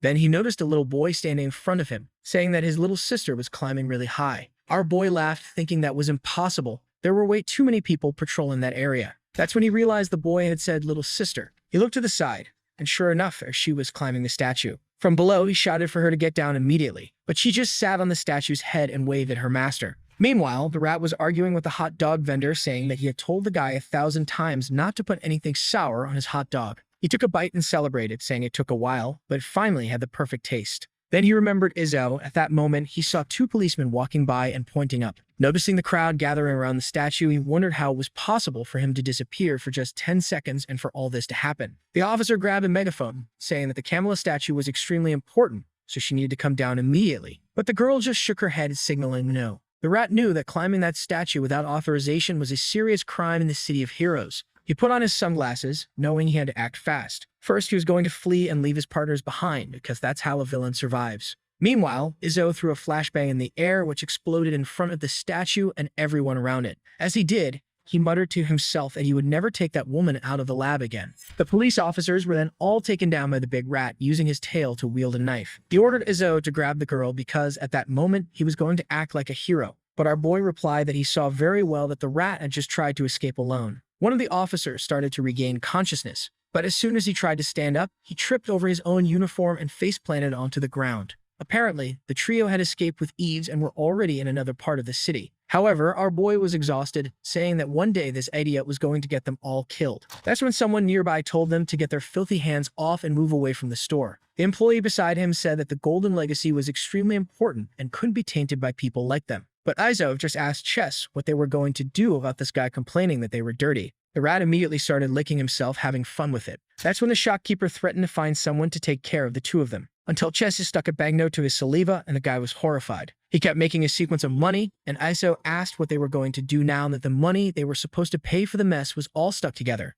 The moment the guy changed his attitude, he said that a little cell level was nothing, considering what great customers they were. He happily went to peel the money off with ease while, from inside, Izzo waved him goodbye. A little while later, he asked the young master what kind of clothing he was looking for. Our boy said it wasn't for him but for the girl. The seller approached Disaster and asked what such a distinguished young lady was looking for. She looked back with her finger up the mannequin's nose and giggled. The guy was stunned by how beautiful she was, thinking he had never seen such perfection. He hadn't really noticed it when she was outside, but now he could tell she was truly different. Watching Izzo ordering her around, he started thinking that this poor goddess was being enslaved by that weirdo. That's when Izzo told him to hurry up and bring the best dresses they had. She would try them on one by one. With that, the women brought a whole bunch of them and immediately took the girl away as she called out for her master. He just told her not to make a mess. It was a simple outfit change. He sat down and the guy served him some tea, but our boy said he wasn't in the mood for that. He called out to the filthy rat and told him to hand over the soda he had seen in hiding. Chess handed it over, but told him to quit nagging. He was busy looking for a cool hat.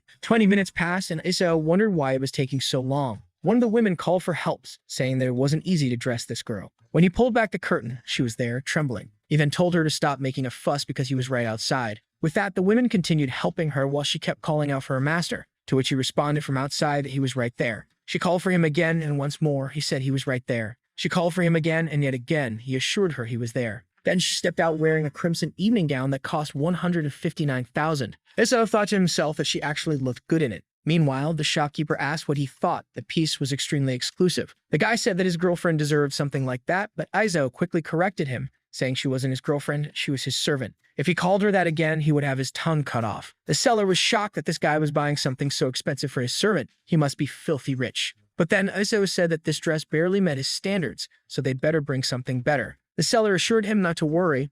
All the wealthiest people in the city shop here. She then appeared wearing the sacred bloom dress, priced at 300,000. Izzo admitted that it was pretty, but it lacked dignity. He told them to bring another. Then she tried on the Golden Empress gown minus 340,000. Man, the price just kept going up. Izzo was speechless for a second while the seller kept calling out to the young master. The man explained that this dress was originally made for the Empress herself, so surely it must be to his liking. But at that exact moment, a Batman-style limousine pulled up in front of the store. The staff rolled out a carpet, and suddenly, the shopkeeper looked nervous, saying he had forgotten about today's visitor. He told the three of them to hide and stay quiet, or they would all be in serious danger. Then a door opened, revealing a girl, frame by frame. She was dressed in traditional Japanese clothing and flanked by two demons. From the Haigong family, this was Rina, though she seemed poor, considering she didn't even have sandals. As soon as she stepped onto the ground, she turned and told Anicap that her feet were cold. The demon woman apologized and said she would take care of it. She prepared a flame attack and set a blaze from the store.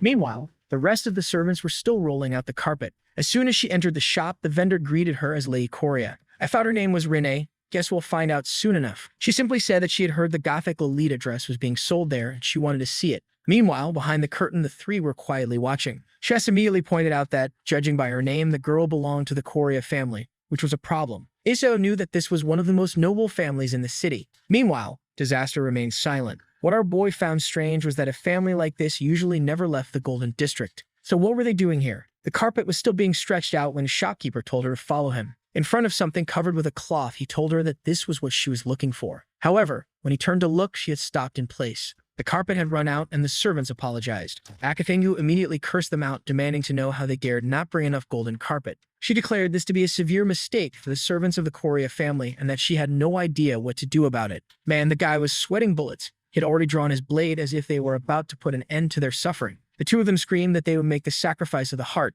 but before they could, their blades disintegrated. The other servant, named Shinku, had activated the Buddha's forgiveness technique. One of the servants thanked him, but was immediately struck in the back, causing both of them to collapse in agony. There they lay, unmoving, as Shinku told her to proceed in peace. Man, was all this really necessary? The girl walked over them like they were stepping stones. Chess even asked if every noble in the center was really this arrogant. But Izzo was smiling, saying that this was a great opportunity. His friend wanted to know what he meant, and he said it was obvious. The perfect chance to pull off a kidnapping. Someone who was supposed to be in the Golden Zone. The rat, however, said that killing heroes sounded way less dangerous than kidnapping a member of one of the most powerful families. Izzo insisted, saying that this was how they were going to reclaim the glory that the Perserid family once had. But Chessie was still scared, pointing out that this entire city was built by the families of these people, so there was no doubt they would be hunted down until death. Meanwhile, Renee continued stepping over her servants until she was face to face with the dress. The shopkeeper said he was about to present a true work of art and pulled off the cloth. At the same time, Izzo was teasing his friend, saying he was turning into a coward. That was when they both heard a scream. The so-called Gothic Lolita dress was completely destroyed, or maybe it just had a very peculiar design.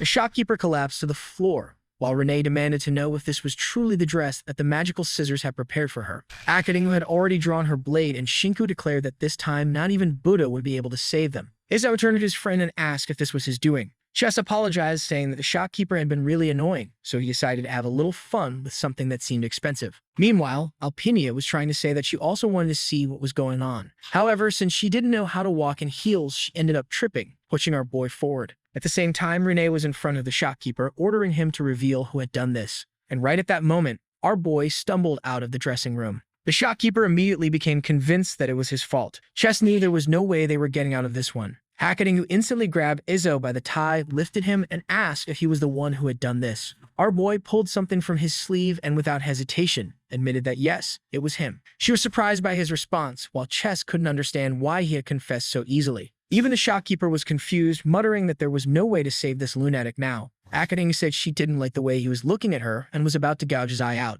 But then, Renee ordered her to stop. She announced that she actually liked that dress. The shopkeeper and the big rat were both startled, wondering if this girl was insane. Akatingu protested, saying that the boy had destroyed her dress, so he needed to lose a finger. But Renee simply asked if she needed to repeat herself. At that, Akatingu immediately obeyed. She released our boy, but slapped him across the face, telling him he better behave. As she straightened his tie, Izzo was already thinking to himself how cool it would be when the headlines tomorrow announced that this woman had been kidnapped. He just couldn't decide whether to use the dragon grenade or the torment grenade. But suddenly, Renee smiled and said that she knew exactly who he was and what he was trying to do. The moment she had stepped into this store, she had felt an overwhelming sense of danger. Izzo was confused and surprised. Chess wondered if his presence had really been detected that quickly. Renee took a slow step forward, never leaving the carpet, and stopped in front of him. She then stated that she knew he was just a mere intern at this store. After hearing she was going to visit, he had altered the dress and staged this whole little act just to get her attention. She was certain that all of this was because he wanted to be part of the Koya family. Izzo was completely lost. He had no idea what this crazy girl was talking about. But Renee kept going, saying that she admired his courage for risking his life just to get her attention. That was why, if he got down on his knees and kissed her foot, she would accept him as her servant. Akatingu was furious. Well, actually, she wasn't furious. She was envious of the opportunity the boy had just received. Meanwhile, smiling, Renee was thinking to herself that when he bent down, if he seemed too eager, she didn't know whether to step on his head or kick him. But Izzo covered his nose and declared that he would never kiss a filthy foot. Both Chess and the shopkeeper were stunned. Akatingu wasn't sure if she should tear his head off. Meanwhile, the protagonist scoffed, saying it was ridiculous for someone from such a rich family to not even have shoes to walk around in. There was no way in hell he was going to kiss something that dirty. Chess was panicking, terrified that this lunatic wouldn't stop adding fuel to the fire. Renee held herself back, but then suddenly, she started crying. She whined that she put perfume on her feet every day, so they weren't smelly. She lifted her hand to slap him, and Izzo already had his plan ready. The moment her hand made contact, he would pull the grenade from his pocket, toss it into the room, and the kidnapping would begin. But before that could happen, someone emerged from behind the curtains. Our dear Alpinia had grabbed Renee's wrist. Chess was shocked. He had no idea how this girl had moved so fast. In an instant, a slash came flying, stopping right beside Alpinia. It was Akatingu, ordering her to take her filthy hand off the lady. Izzo realized that now things were really about to get complicated. Disaster just stood there silent while Renee seemed to be admiring her. She told Akatingu to put away her weapon. Akatingu asked why. Renee explained that she was certain the girl wasn't attacking her. She was protecting the boy. Izzo was impressed by how composed she was. Then Renee stated that she really liked that girl and wanted to take her. Akatingu didn't remember her boss having such preferences and wondered what kind of books she had been reading. Meanwhile, the shopkeeper had no idea what was going on today. But Renee was getting annoyed. She was thinking that these two were being incredibly arrogant. Meanwhile, Disaster stood there, still completely clueless about what was happening. Then the girl said that judging by the blonde's outfit, she clearly belonged to nobility. But even so, when Renee set her eyes on something, she never gave up. So she simply asked for a price.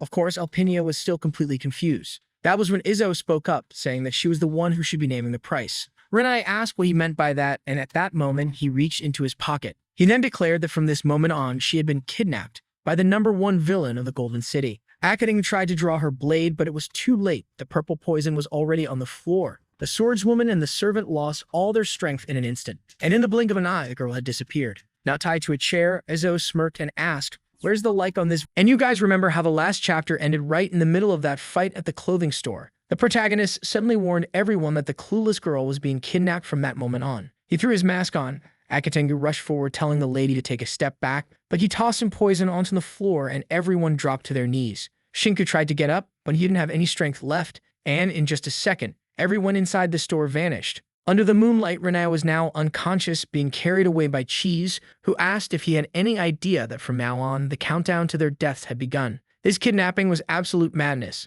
but carrying the gorgeous Alpinia, he said it was all fine. The gas he made distorts people's memories, so her guards are probably struggling right now to even remember what they did. Back at the store, Shinku's asking where that white-haired kid went. Akatengu tells him to wake up. It was some chubby guy with freckles on his face. Clearly, neither of them has a clue who it really was. Meanwhile, back with the group, Renee's waking up tied to a chair with a gag in her mouth. He tells her, "Welcome to the most dangerous base in this city, the old house of the legendary Perserid family." Strangely, Alpinia pops up behind him laughing like a villain. Our protagonist tells her to hide again, that she's not supposed to show up without permission. Meanwhile, Renai uses her tongue to lower the gag and says it's funny how they call themselves villains when they don't even know how to properly gag someone. She says that the damn girl just woke up and she's already trying to roast them. Aizo explains that he only tied her hands and feet, not the gag, so that's on Cheese. Then both of them get startled when they see she's completely free. The protagonist turns to Cheese and scolds him, saying, "You idiot, don't you even know how to tie a knot?" Suddenly, they realize she's gone from the chair. The damn girl had already grabbed a bag of chips and was calmly eating at the table, while Alpinia was about to steal all the snacks.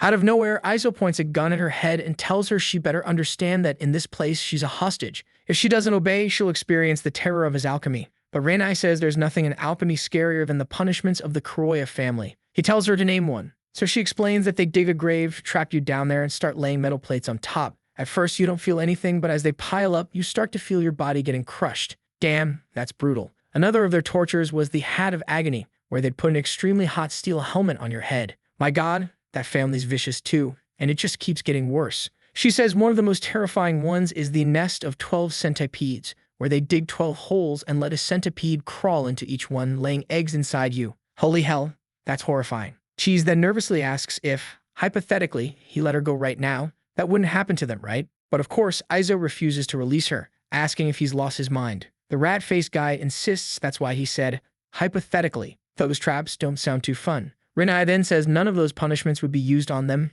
and he relaxes until she adds that's only because those were the mild ones. Kidnapping someone like her would lead to something much, much worse. Naturally, the rat is falling apart at this point, but she says they can relax. She'll make sure her family doesn't punish them. Not only that, she won't even say she was kidnapped, and she'll give them a ridiculous amount of money, as long as they agree to one condition. Why the hell is this woman trying to negotiate with them? Still, the rat is trembling but interested. She says the condition is that she wants to join their group. The two are confused, and she explains that living with her family is boring, so she wants to join them to commit some crimes and have fun. On top of that, she's curious about whoever created weapons strong enough to incapacitate Shinku and Akatengo. Considering their potential, she wants to be their sponsor. She's shocked, realizing she has the highest ranked card in the city. The protagonist, though, knows she must have more conditions up her sleeve. And here comes this weirdo again. Yeah, I knew it. Get out of here, freak. She stands up, holds her card in his face, and says he'll have to obey every single thing she says. Aizo obviously refuses, but Cheese suddenly pushes him aside, shouting that they're absolutely accepting this deal. They need the money, and besides, Aizo is going to obey. Today's a great day. The protagonist tells him to shut up, like hell he ever agreed to that. But Cheese yells, "You idiot, are you not paying attention? We desperately need cash to create the most terrifying weapon." The protagonist straightens his clothes and says, "I, as the head of the Perserid family, refuse. Our family doesn't accept charity, assistance, or orders from anyone." Then he commands, "Give her a dose of the dragon spider's poison and tie her up again. If nothing happens in 24 hours, we'll demand payment from the Koya family." But Renai says it's useless. You won't get a single coin from this kind of kidnapping, because the Koya family's honor is worth more than any person. The moment she's kidnapped, basically she's taken out of the family. They don't negotiate with kidnappers. They always hunt them down and use the bodies to show the family's authority. She's just thinking that's kind of extreme, right? A little heartless, isn't it? Renai then says, "Okay, I changed my mind. I'll give you the money, and you just have to help me with one thing. I want you to kill the current head of the Koya family named Inju." He asks if that's right, and she interrupts to say yes, it's exactly her father. If he really is the biggest villain in Golden City, he shouldn't be afraid of that. The scene shifts to them cracking lobsters and getting ready for a big banquet. Cheese says he thought the boy would refuse the girl. What happened? Aizo answers that she's asking him to kill her father, not his own, so he has no reason to refuse. Cheese tells the kid to stop, since he doesn't even know who his own father is. Aizo replies that his mother once said that when he took control of the Perserid family and dominated all of Golden City, he'd find out. Cheese laughs, saying their mistress always likes to keep secrets. Still, he's really impressed with Renee's generosity. She gave 20 million coins. That's the equivalent of robbing 10 banks. Meanwhile, somewhere else, armor lies on the floor along with what looks like Shinku's clothes, the big hat included. They're hurting Akakingu. Don't you dare hurt my round demoness. She's good for the story. Poor Shinku's there too, but if that guy wants him dead, fine. Someone's holding a chalice with fish and some worms, and he warns that spindle leeches pass through human orifices much more easily than centipedes. Maybe it's time to upgrade that kind of punishment. He stands and says those who can't protect their masters truly deserve that fate, and she'll be the perfect test. No way you do that to my demoness Akakingu. She's all upset, saying she'll rescue the lady. The guy replies she doesn't even know what the kidnappers look like. How does she dare talk about rescue? Akakingu screams that they'll pay with a ritual blade to the heart. Then suddenly, Renai appears and tells her father, stop that because she's fine. Strangely, he drops his cup, goes over happily and hugs her, saying he's so glad Nana is okay. Thank God. That father seems weirdly good. There's gotta be something off about him. Outside, the artist uses all his skill to pose while she looks at the moonlight. Akatengu, gorgeous and huge, comes over to thank them for saving her. Suddenly, Renai ignores her, pulls out a snack, starts eating and offers a bit, saying it's delicious. Akatengu takes one look and says junk food is banned in this house. Where did that even come from? Renai just warns that if she ordered them to eat, she should obey without asking questions. Good grief, the artist is a machine, and she proves it by saying it really is amazing. But she wants to know how Renai escaped the kidnappers. Renai simply answers that it's a secret. Back with Cheese, he's burping and saying he never imagined the Koya family trained people from age 5. It's insane. Aizo says he's more freaked out that she had 26 blades and 13 needles hidden in her clothes. At any moment while she was in there, they were at risk of death. They got lucky she didn't try anything. Cheese tells the kid to wake up to reality. She's not going to kill the guy she wants to be her sugar mummy. Aizo, however, says he's not eager to be anyone's pet. His cooperation with her is limited to taking down the Koya family, and he doesn't want any more involvement with that weird girl. But Cheese tells him to think about it. If they actually manage to pull this plan off and she ends up at the top of the family, they'll never have to worry about money again. Plus, he already got his revenge on her before leaving. Oh, for crying out loud, he's using a little fluffy stick to tickle her foot. I'm already scared of where this is going. She's suffering, telling him to stop. Meanwhile, the protagonist explains that the item he's using is actually custom made. He can increase the strength of how much it tickles. He used a special kind of insect, and the sensation it caused was exponentially amplified. Anywhere that thing touches becomes unbearable. Good grief. Let's go back to her place already. She's sitting on her bed now, saying Iso's disgusting. Meanwhile, in another part of the city, a police officer wants to know what's this about losing 800,000. Oh, right. It's that guy from the clothing store who says yes, that's the total amount since the clothes were exclusive. The officer says he understands, but the description doesn't match the Koya family's report. Their people said it was a chubby guy with freckles and a giant rabbit. The shopkeeper says he doesn't know why the Koya family would lie, but he's sure. It was a kid with black hair, a bang covering one eye, and a weird rat that looked half human. The officer apologizes, saying he unfortunately can't accept that kind of testimony. Then, a new character enters the story. A tall woman pushes the poor guy against the wall, demanding to know where the boy who lost 800,000 that night is. The cop steps out from behind the door, asking who she is when she throws a badge in his face. On it, her name reads Babapolia, and she declares that she's the new chief around here. Good lord, someone tell me what's written on that little top she's wearing. I'm gonna ask ChatGPT. Chat says it means security, but I'd say it doesn't look all that secure. The guys don't seem to believe she's really the new chief. She asks if it's because of her looks and warns them to get used to it. She's a high-ranked slacker who'll be kicking her feet up on the desk whenever she wants. One of the guys starts yelling, wanting to know what the hell's going on. She says he must be one of those subordinates who needs a little bribe to behave. Oh, no way this girl's really a cop. Lock her up right now. But she says the bribe is letting him touch wherever he wants, that he'll have to obey her obediently like a dog. The poor officer can't resist.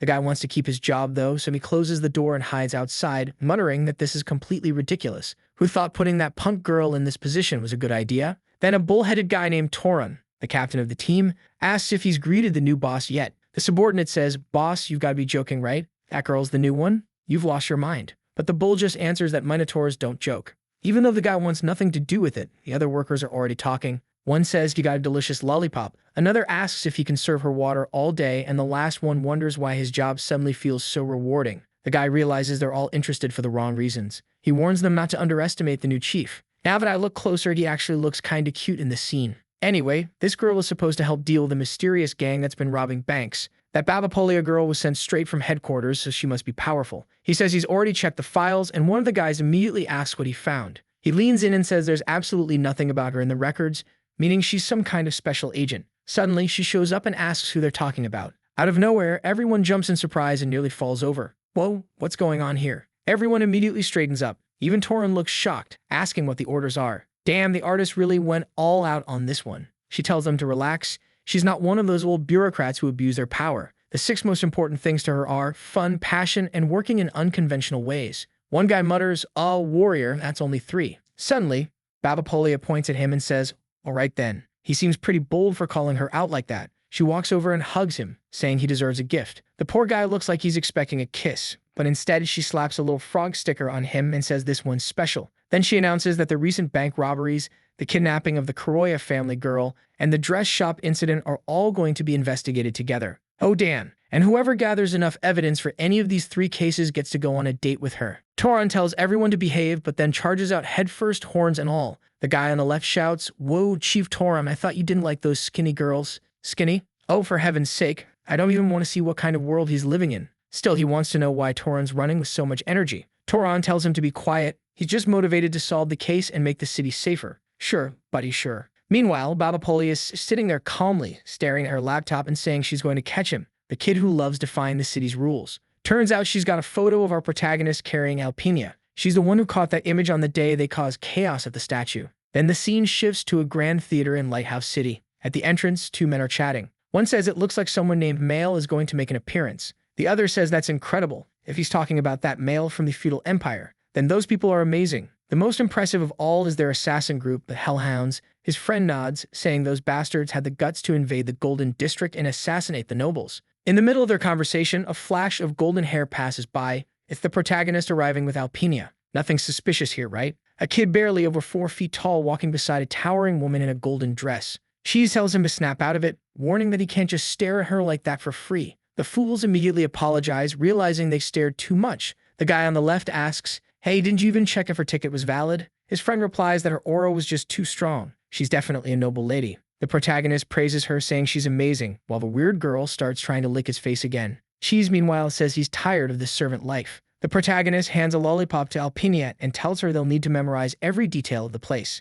That's because next Friday, Inju, Rene's father, will be there along with several nobles. The plays showing tonight are The Ice Mermaid Isn't Cold, Little Sister's Holiday, and The Golden Ship. Alpinia is quietly observing everything while the protagonist scans the area. They reach the door to the main hall, and as they walk in, Alpinia suddenly glances to the side, and there he is, the dramatic genius Male. Her eyes widen as she remembers, that's the father who abandoned her. Damn, the guy actually became famous. 2 hours later, the rat's walking ahead, telling Iso not to worry. He memorized the location of every trash can. But the protagonist wants to know where Alpinia is, and that's when they realize she's gone. Then it cuts back 2 hours earlier, right when she saw that painting. Her hand started trembling in shock. She touched it, and suddenly someone asked if she was a fan. Turns out, it was the man himself standing right there saying he'd always heard that Golden City was the center of the world. And now that he's there, he realized she really is way more magical and wonderful than he imagined. He says he wants to ask the beautiful lady her name. Alpinia, though, is all hesitant and starts to open her mouth to say something when suddenly another little girl runs up and hugs the guy, calling him daddy. The mother shows up telling Male there are people around and he should show more respect to her father.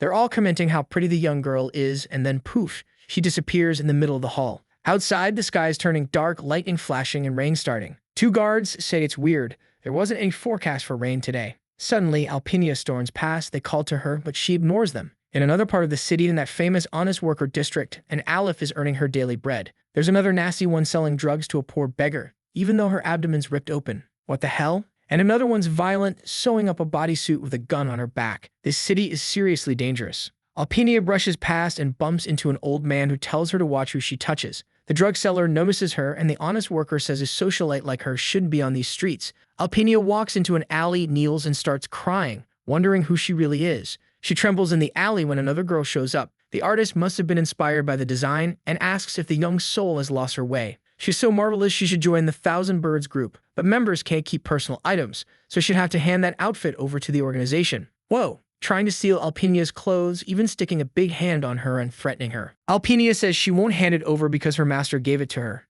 Jesus, this bitch might be hot, but she deserves to die already. She slaps gentle Alpinia across the face and asks if she really won't take it off. The pale blonde, bent over and trembling, says she won't. The bitch then pulls feathers from her hair and tells her she has no idea what she's messing with. She launches a feather attack sequence, slicing through the airbag, cutting the face, the arm, everything. Meanwhile, Cheese is scouring the city. Iso tells him to find her quickly. Just go, he orders. They arrive at an alley and Cheese says she must be there. Iso tells him to move forward. What's he waiting for? The rat explains that up ahead is the Black Star District, a chaotic place that can look glamorous on the outside but where you can easily get lost and where innumerable dangerous powers lurk. Iso says, that rat doesn't respect me. Do you think I'm afraid of a bunch of low-level thugs? But Cheese says, Iso, you don't get it. This is the Thousand Birds base. Even the city patrol doesn't know how to deal with these people. The scene changes to a warehouse where they're saying the outfit is gorgeous, the boss went all out, and they should at least interrogate the girl. Alpinia is lying there, completely wrecked on the floor. The boss says this new sister doesn't understand the rules. She needs training. The girl with the pipe says she really has the look of a broken heart. The one with the ripped abdomen calls for the brothers and says they're the most disgusting men.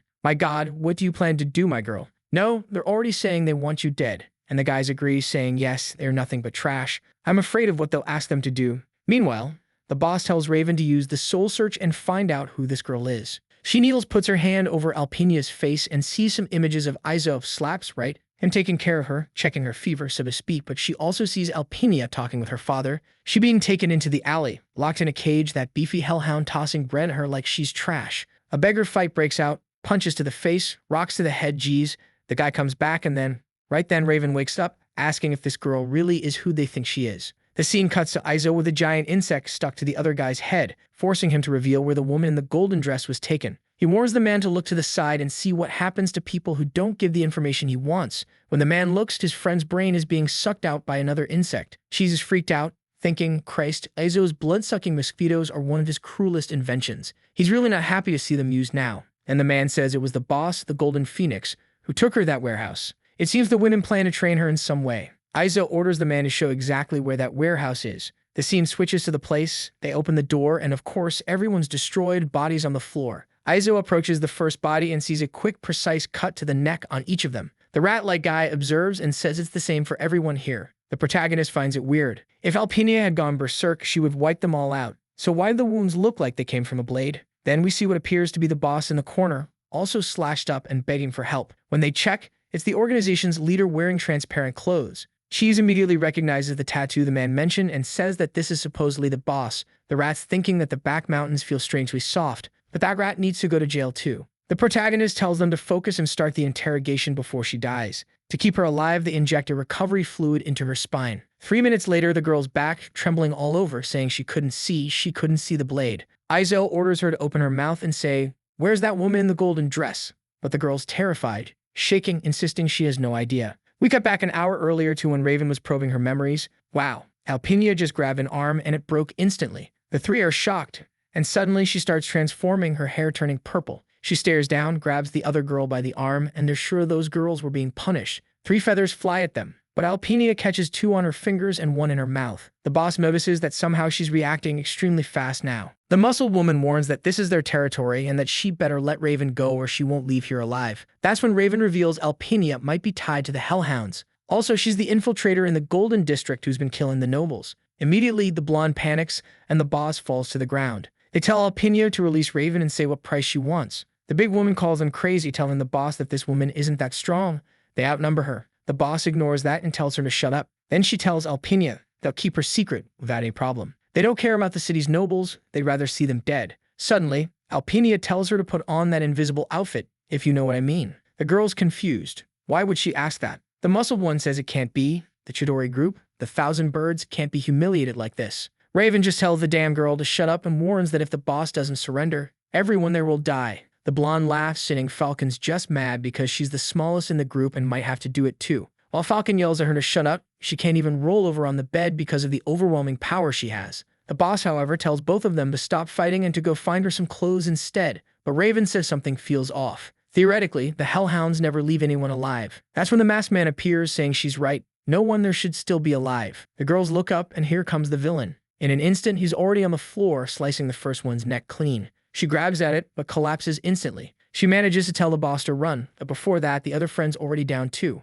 Raven's dead, and the boss breaks down crying in despair. The man says it's pathetic that one of the city's most prominent gangs could be this useless. Back with Cheese, he's confused, saying that if the Hellhounds are so strong, why did Alpinia get beaten up by that old man when they first found her? Iso, though, is more concerned about her hair turning purple. That shouldn't have happened. With the cocoon of despair, the Silver Phoenix grabs his clothes, begging him to save Raven and everyone else. From now on, Chidori belongs to him. The rat looks intrigued, of course, that creep's always got an angle. He examines the honest worker's pupils and says there's no response. Normal treatment won't work. The only way would be to use that technology. But Iso grabs the rat and tells him to stop fooling around. They need to recover Alpinia as fast as possible. She's part of the most important experiment so far. The rat says to wait, that he can at least apply the preservation agent to this woman. Iso snaps back. Didn't you say saving others was pointless? Cheese admits, yeah, I said that. And I'm also a hypocrite. So he tosses something that lands in the Phoenix's hand, telling her to inject it to stop her skin and body from decomposing beyond recovery.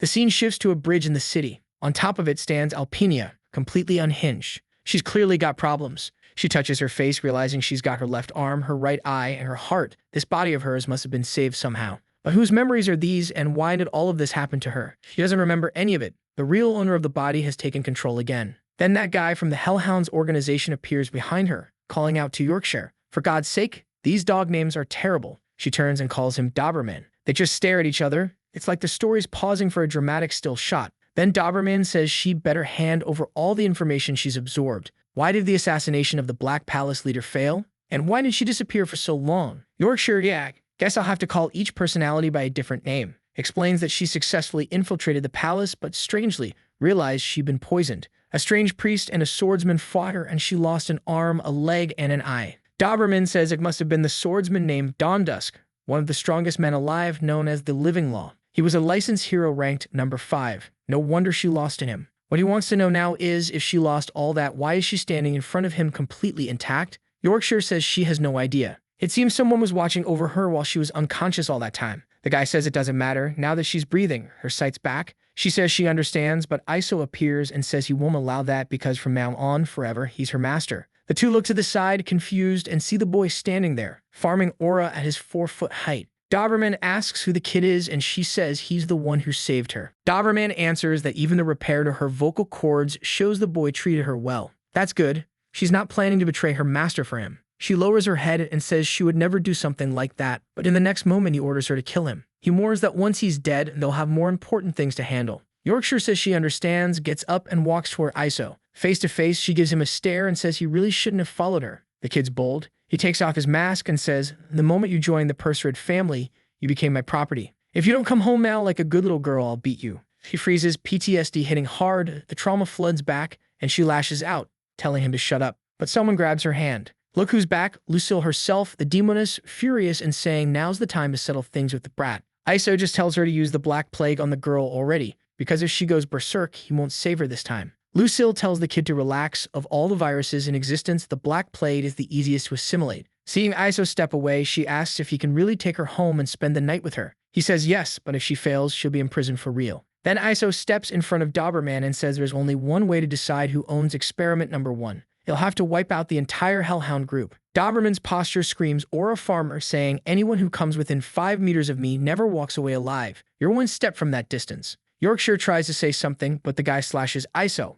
Oof, it lands. Iso falls to his knees, wondering if that's the Hellhound's power. Doberman turns and says Iso's all bark and no bite. Suddenly, a feather flies inches from his face. Yorkshire attacked him. Doberman grabs her arm and says she'll have to wait a long time, or it'll be considered betrayal. He also asks why she was crying. At that moment, Lucille panics because she was holding Alpinia's arm and the arm's gone, lying on the ground. She's in shock, saying it's impossible. She didn't feel anything. Alpinia tells the bastard she already warned them. You can see a glowing pentagram inside her eye. Doberman asks if she'll really do this to save the kid who rescued her. She should know the Hellhounds don't care about anyone. Iso, meanwhile, is on the ground laughing himself sick. Doberman, confused, asks why the boy is still alive. The protagonist stands up and apologizes, explaining that she was already infected with cell proliferation. He says he only let that slash hit her neck to test whether she still remembered him beneath the Hellhound personality. He straightens his jacket and says someone from the Perserid family wouldn't die from such a stupid method. Then he tells her to go back to her master. Instead, she slams her knee into his stomach. Doberman's stunned.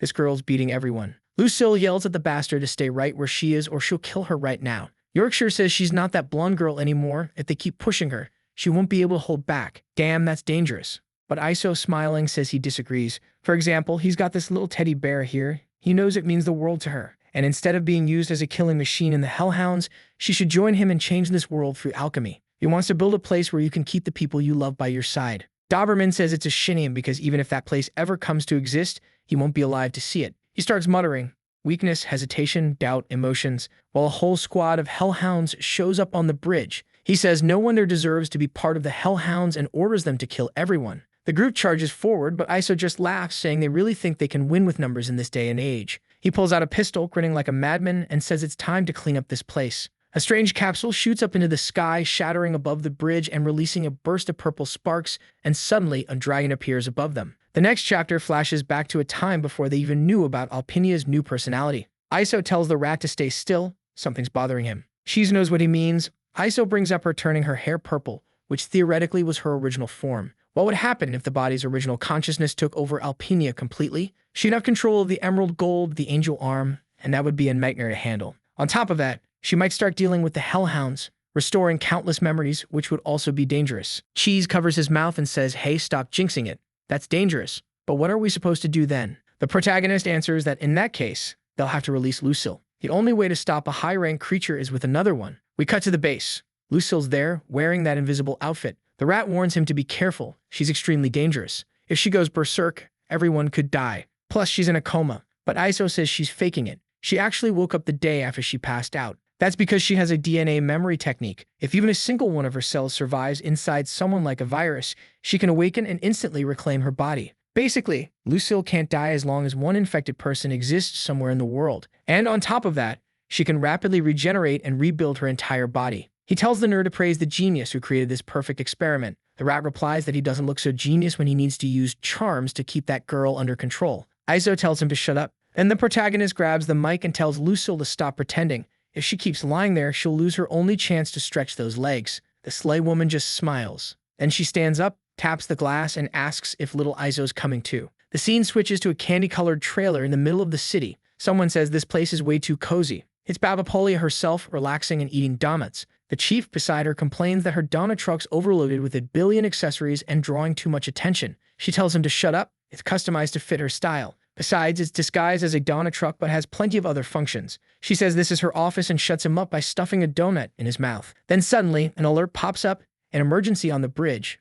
Apparently, a dragon has appeared. Babapolia smiles and says, finally she gets to help keep the city safe. Out of nowhere, the trailer starts flooring it and speeds off, while the rest of the base is left confused. They'd gone out to buy donuts and got left behind. The scene cuts to another place, the White Queen's residence. That guy who sells manhwa is still frozen on the throne. Someone in clogs walks by, but a masked guard warns them the president is resting and not to disturb her. A girl named Cryaway, who looks like one of the White Queen's heroines, says a dragon showed up and things are getting crazy. The masked guard replies that the city escort will try to handle it first. If they fail, then the president will step in. Cryaway says the dragon looks a lot like the black-winged dragon that destroyed his city 10 years ago. The masked guard grabs her hand and repeats, the president is resting and nobody interrupts her. The strange girl is clinging to the ice statue. Meanwhile, on the bridge, the dragon stares down. Everyone and people are trembling and scattering. The beast lunges and snaps up 4 or 5 people in midair. At the name Persered, Doberman remembers a group of alchemists from 100 years ago. Suddenly, some purple dragons approach him. Lucille appears and says he thinks he has time to worry about subordinates, but she's more curious whether he preferred to die of malaria, fever, Ebola, or what. Since he's a hellhound and basically a dog, dying of rabies might suit him best. Back there, Iso gives the teddy bear back to Yorkshire and tells her to accept that now she's part of the Perserid family, or she can take this dagger and go back to being controlled by the hellhounds. The choice is hers, he won't interfere. She hesitates a second, raises her hand above the teddy, and just like he hoped, she's about to make the right choice. But suddenly she twists her wrist and seems to grab the dagger. Then she turns and says, hold this teddy for now. I got other things to deal with. In the fight, Lucille pressures the hellhound who keeps fleeing and demands to know where the big leader is. The protagonist tells her to stop tailing Doberman. He's trying to lure her away so he can assassinate him later. She should stay close now. At that moment, a bunch of hellhounds sneak up behind him, but Lucille's dark dragon rips through them and the protagonist reminds her she must protect him. She says she understands and vows not to let any of that trash lay a finger on her boy. Iso tells her to stop moving away from him, and she steps in close saying she got it. The poor kid's going to be at 0 distance now. Meanwhile, Alpinia approaches Doberman, who asks if she's finally ready to face him. He reminds her he taught her every technique she knows, and if she hadn't joined the Hellhounds, she would have been tortured and killed by her stepmother. Then Alpinia stabs her own hand. Iso is confused, and Doberman looks a little scared. She says, eye, throat, arm, hand, stomach, 12 places. Basically, to get out of the Hellhounds, you must take a strike at each of those points, and if you survive, you're free. She orders Doberman to do it. He asks if she's lost her mind doing all this for that kid. She should remember that no one ever survived the 13 Fangs attack. Wait, wasn't it 12? Now it's increasing.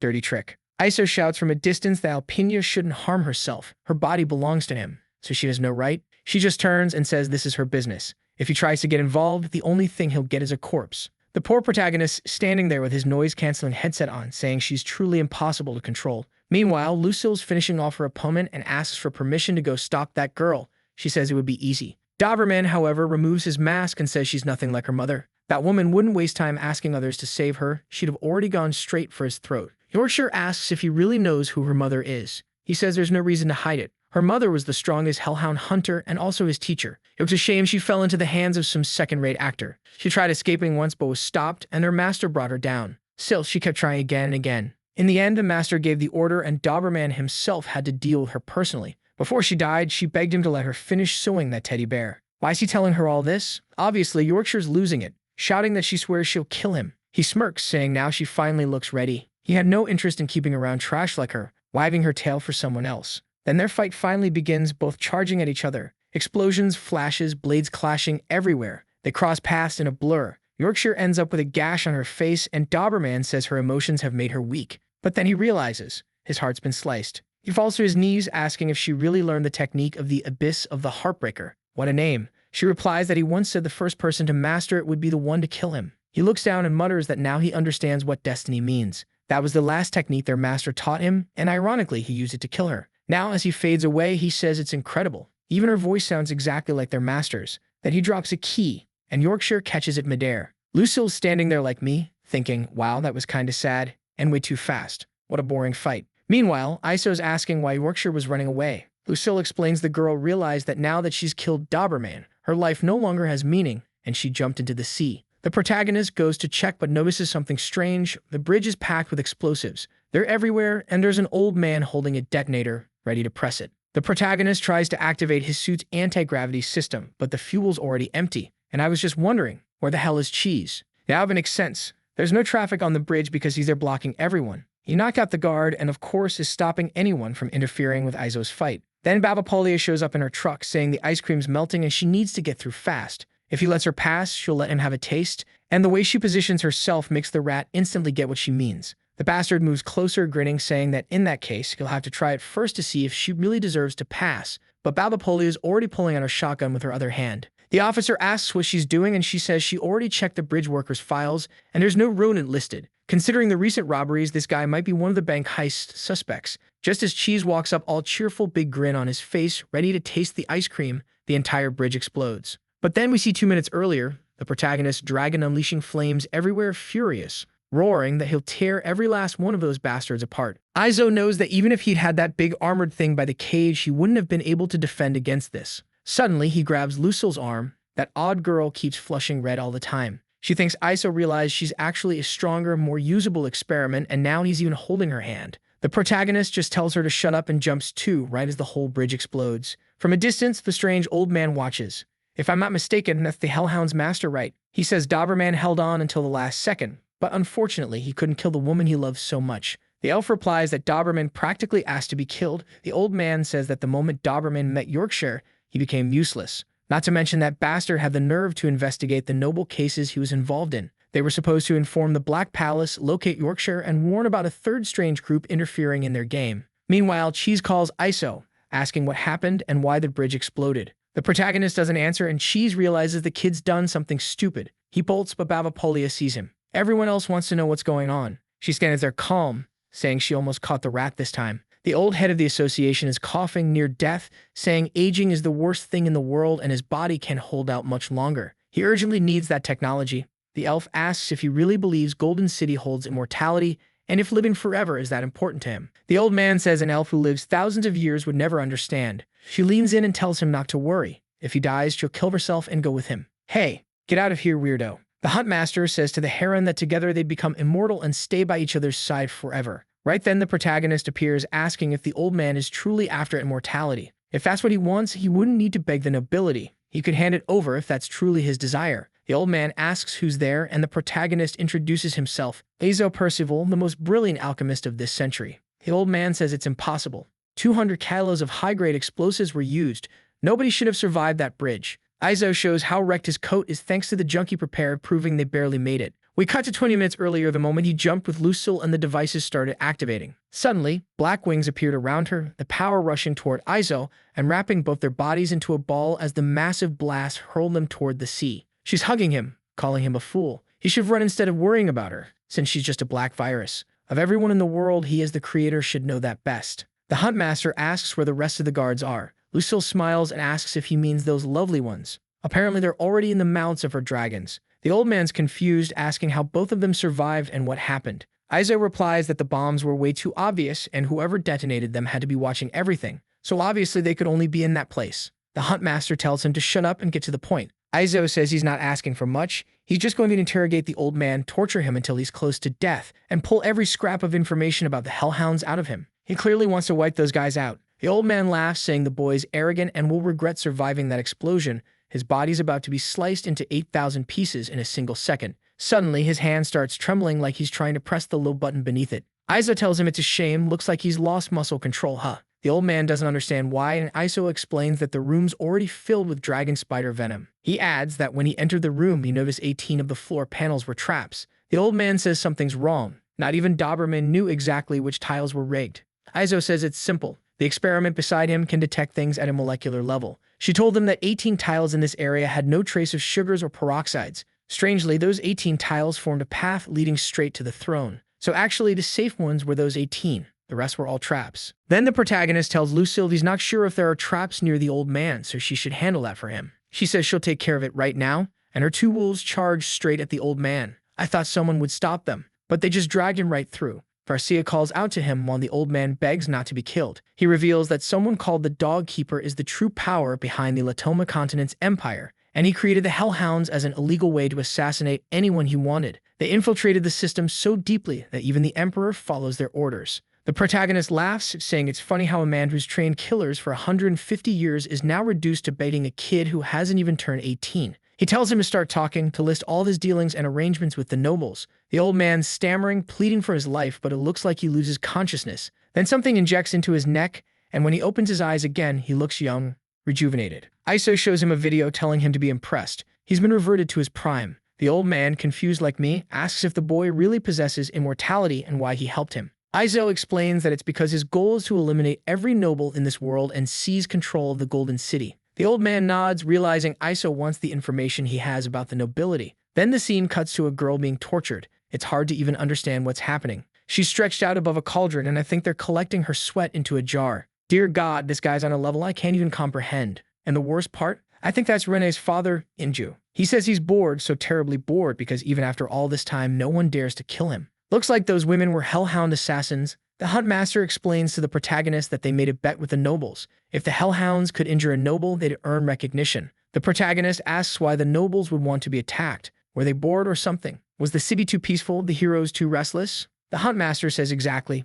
Boredom. That's the word they kept repeating. They said everything had lost meaning. Iso then realizes that everything that happened to Alpinia, now living as Yorkshire, was all because some rich idiot wanted an adrenaline rush. She and all the hellhounds were just pawns on someone's chessboard. Yorkshire, though, is still clutching that key, and we see a conversation she once had with Doberman about a certain investigation. He had warned her that whatever he discovered might cost him his life. The most important thing he owned, he said, was stored in container C-428 down at the East Docks. If he died before finishing his mission, she should go there and check it out. Yorkshire looks confused, but he just tells her it's something important for her too. Back in the present, she's walking through the docks, wondering what's inside that place. But her hair starts to change back to normal. She stops walking and suddenly she's Alpinia again, not even knowing what she's doing there. She crouches down in the middle of the street until someone says she never listens. It's the protagonist, teleporting in, standing right beside her, saying she's always causing trouble. She's startled and he's smiling, telling her to get up and come with him. It's time to go home. Acting all sweet, that shameless guy who's always surrounded by tall, gorgeous women. What a life, huh? I want to be an alchemist too. The blonde kid from Full Metal Alchemist didn't have this kind of alchemy luck. The scene cuts back to the base right when Iso steps behind the old chief, who's begging for forgiveness, saying Yorkshire is alive and well, so everything's fine. The protagonist says he doesn't even know who Yorkshire is. That's not her name. The chief says yes, she has another one. That's just her code name. The protagonist asks if he still believes she belongs to the Hellhounds. The chief quickly says no way. Now she belongs to the Percered or Percival family. whatever it's called. The protagonist asks what will happen to the organization now. The huntmaster kneels and says that from now on, everyone serves him. Iso seems intrigued but says the man will have to show some sincerity first. The chief hands him a bunch of keys, saying all their riches are stored in that ship, and he can take them. Iso takes the keys and says he's off to a good start, but it's not enough. The chief agrees, saying he'll collect everything he has hidden in the city of Latoma and have it sent to him. But man, I keep telling you, this kid's a pervert. The only thing Iso wants is what? The man's beautiful woman, of course. This guy's got some kind of woman-stealing gene, a real danger to society. Someone banned him already. The old man's confused, while the protagonist asks if they have a deal or not. The huntmaster trembles, then smiles, calls for Garcia, and declares that from this moment on, she belongs to Lord Iso, and she must be a good girl and obey him. Damn, Garcia hates his guts instantly. I didn't expect her to be that strong. Well, maybe we kind of knew, but it's always something to see up close. The protagonist lifts her chin and asks if the old man didn't want immortality just to be with her. How can he have the nerve to bargain like this? Suddenly, he attaches the gravity device to her neck and asks if the old man really accepts her becoming one of his experiments. The huntmaster says the hellhounds have already submitted to the boy, and even if it breaks his heart, he'll never go against his orders. But deep down, the old man's thinking, one day I'll uncover the secret of immortality and I'll kill every last one of those damned Percivals, along with all the nobles. Iso tells the huntmaster to take advantage of his new body and reclaim the throne he loves so much. The man climbs the stairs, shaking, while Iso says that as long as he exists, he'll always be the one in control. He tells the great huntmaster to give his first grand command. Excited, the man begins to declare it, but suddenly his nose starts bleeding. Drops fall into his lap and he looks confused, not understanding what's happening. Blood starts running from his eyes. He asks what Iso did to his body. The protagonist grins and explains that what he actually injected was something called Azathoth-01. In theory, it's a serum that cures all forms of decay and every symptom of aging in any carbon-based organism. The old man asks why his body's reacting so strangely, and Iso calmly explains that Azathoth-01 only works for those of pure Percival blood. The old man demands to know why he'd do something like that. He'd sworn his loyalty. Iso replies that he could never trust someone who would sell out the person they love. That kind of person is far too dangerous. Damn. Humiliated the guy, gave him a lecture, stole everything he owned, took his woman and killed him. That's pure cruelty. For real, I didn't believe him when he said he was the city's most ruthless villain, but now, yeah, I'm starting to. Garcia breaks down crying in his arms. At least I hope that's what's happening. Meanwhile, Cheese walks in saying it ended way too quickly. Iso tosses him the key and tells him to join up with Lucille, gather all the loot, and get ready to head home. They're also taking the elf, since she seems to be from some extremely rare emerald blood elven race. The rat says he can handle everything, but asks where the boy's going. Iso answers like it's obvious. He's going to fetch that idiot Alpinia, since the dagger he gave her has a built-in tracker, and he knows she isn't far. An hour later, that's when he found her out in the rain and brought her home. Now we're back at the base. The poor protagonist is suffering from success, gravitational orbs surrounding his head, ready to crush his skull from every direction. Lucille's pulling on him, reminding him that they agreed earlier. Tonight, he's hers. But Alpinia snaps back that too much has happened, and she's the one staying with him tonight. The two start arguing, tutting him back and forth, while Cheese just stands there listening to everything, wondering if he should feel envy or pity for the kid. Jupiter might be the planet with the strongest gravity, but right now, it looks like our boy's the one being crushed. We cut back to 3 hours earlier when the argument first broke out. He shoved them apart, telling them to stop annoying him. They better cut it out, because he's the one in charge. If they kept this nonsense up, he turned both of them into unstable cell experiments. Alpinia says fine, while Lucille reminds him that he already promised, so he can't take it back now. Iso remembers he did promise her, and if he doesn't keep his word, his kind of bargaining power would lose its weight. So he sighs and says fine, Lucille can have tonight,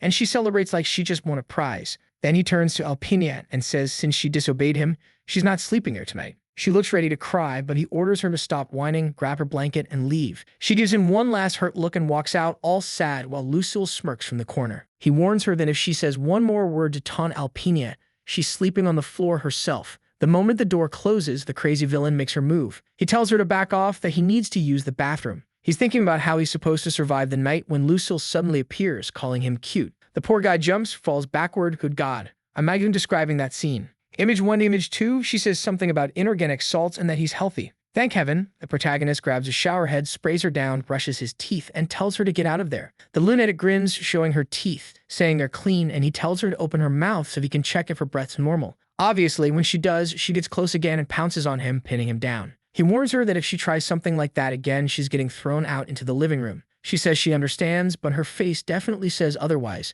Honestly, that girl's terrifying. Meanwhile, the protagonist sitting there, mentally telling everything that's happened in this whole insane incident. He's clearly scared to go to bed. That's obvious. But Lucille asks him when he's coming to sleep. It's already midnight, so what's he even writing? He tells her he's almost done, and if she's tired, she can go ahead and sleep first. Lucille looks a bit sad and says that if he hates her that much, he doesn't need to force himself to keep that promise. She stands up, says goodbye, and walks off to sleep outside. She passes by crying, and of course, Aizo falls for it. The fool. He turns and tells her he's almost finished. She can stay if she wants. He turns off the lights, saying it's time to sleep, while that schemer's over there grinning, thinking about how easy it is to fake sadness. Once they're lying down, the protagonist tells her she can hug him if she wants, but that's it, nothing else. But he notices something strange. She's not moving closer. When he looks over, she's trembling. Lucille starts wondering why, now that she's finally here, she feels so hesitant and scared. She says that during those 1,322 days she was trapped there, every single minute and second she fantasized about holding his hand, hugging him, and sleeping by his side. Those dreams and thoughts were the only reason she managed to survive all that agony. She's crying, saying something's wrong, that her cells feel drawn to him, and she can't resist it. The protagonist apologizes and hugs her, saying he was too cruel. He promises never to lock her up in that place again. Finally, things get all soft and emotional. Thank God. Meanwhile, the rat's watching something weird on TV, some kind of fight, though I can't even tell what it is. Still, he's really into it. Then he nearly jumps out of his seat when Alpinia suddenly appears beside him, looking all gloomy. He asks what's wrong. The fight keeps playing on screen, and the rat's panicking, realizing he should probably change the channel. He quickly switches it to something safer, a Pac-Man movie or whatever, and invites Alpinia to sit next to him and watch. But the second she sits down, he starts panicking again. What do I do now? If she stays here, I can't watch my show. I'm not giving up my perfect TV time because of Aizo. Then he mutters that Aizo's too soft. If he kicked her out of the room, it's probably because she should go back in. Besides, if she gives up on him now, she'll basically be handing him over to Lucille on a silver platter. He reminds her that she's the strongest experiment here, so by right, she's the one who should be at his side. Alpinia quietly agrees. Maybe she really does have that right. The rat realizes chaos is about to unfold, while he, on the other hand, just wants to enjoy his show. He opens Aizo's door and releases a cloud of sleeping gas.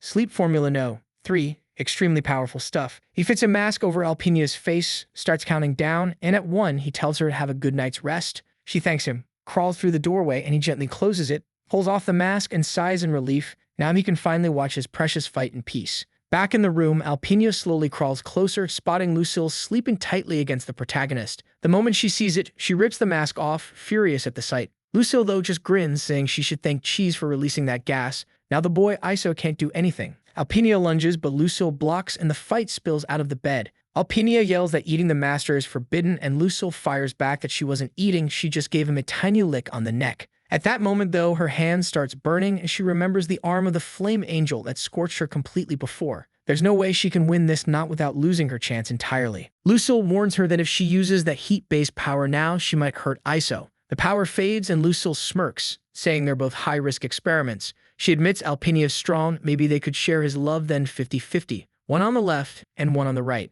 Alpinia thinks for a moment, but ends up agreeing to the deal. Lucille, smug as ever, thinks to herself that the girl's such an easy fool to manipulate and tells her to lie down. So Lucille lies down first, knowing that for some reason Aizo actually likes this weird girl. If she starts a fight now, she'll only end up losing. Bit by bit, she'll get closer and eventually steal Aizo completely for herself. While Aizo is being crushed by Jupiter, the scene shifts to a massive airship flying over the city, the alchemy amplifier known as the Throne of Percival. Wait, or is this his dream? The protagonist sitting on that throne, controlling the entire city below. Alpinia is there too, dressed in a military uniform, telling him to put on his cloak. He thanks her and says she's finally learning to obey. But when he tries to stand up, he can't move. Something's pressing down on his body. That's when he starts to wake up and realizes what's actually happening. He looks to the side and wonders why Alpinia is there too. And to make things worse, the blanket feels wet. Oh no, don't tell me she wet the bed. The protagonist starts scolding Alpinia while Lucille bursts out laughing. Of course it was her. She must have used some kind of spell on poor Alpinia to make her lose control of her bladder.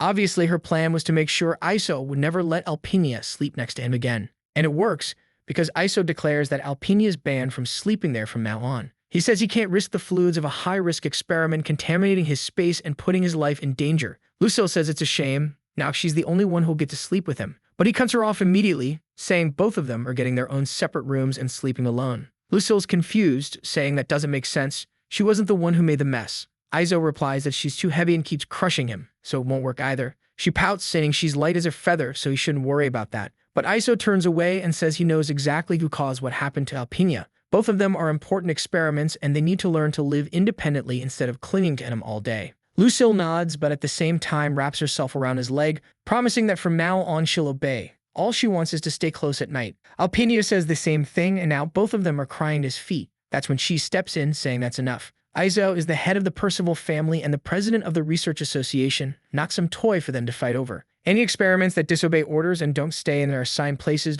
don't deserve to remain free. Iso thinks to himself that he's glad he's got the rat around to help keep order. Cheese then holds up a chart, a weekly schedule showing who gets to sleep with Izo each day. He says that way, no one has to fight anymore. The protagonist just stares, trying to figure out why this was his solution. Lucille asks why Sunday's blank, and the rat explains that on Sundays they flip a coin, fair and square. Iso immediately pulls out his gun, saying that was an amazing system, and shoots the paper, blasting it apart. He says that's enough. No one's sleeping with him anymore, problem solved. 0 nights. Then he tells Cheese to report on the collection of the Hellhound Association's assets. Cheese says everything's stored in room B21. Iso tells him they'll check it out, but warns the two girls to stay put and not disobey. Lucille wraps her arm around Alpinia, saying that now they're best friends forever. Meanwhile, somewhere else, someone's asking about a missing freighter ship. We cut to Babapolia's office. She demands all records tracking where that ship went. Right then, the bald guy, poor thing, the beat-up who never gets anything, steps up, telling the director that they're searching everywhere for whatever she needs. He nervously asks if he could also take her out on a date sometime, but she just replies that she's been working hard and doesn't have time for that.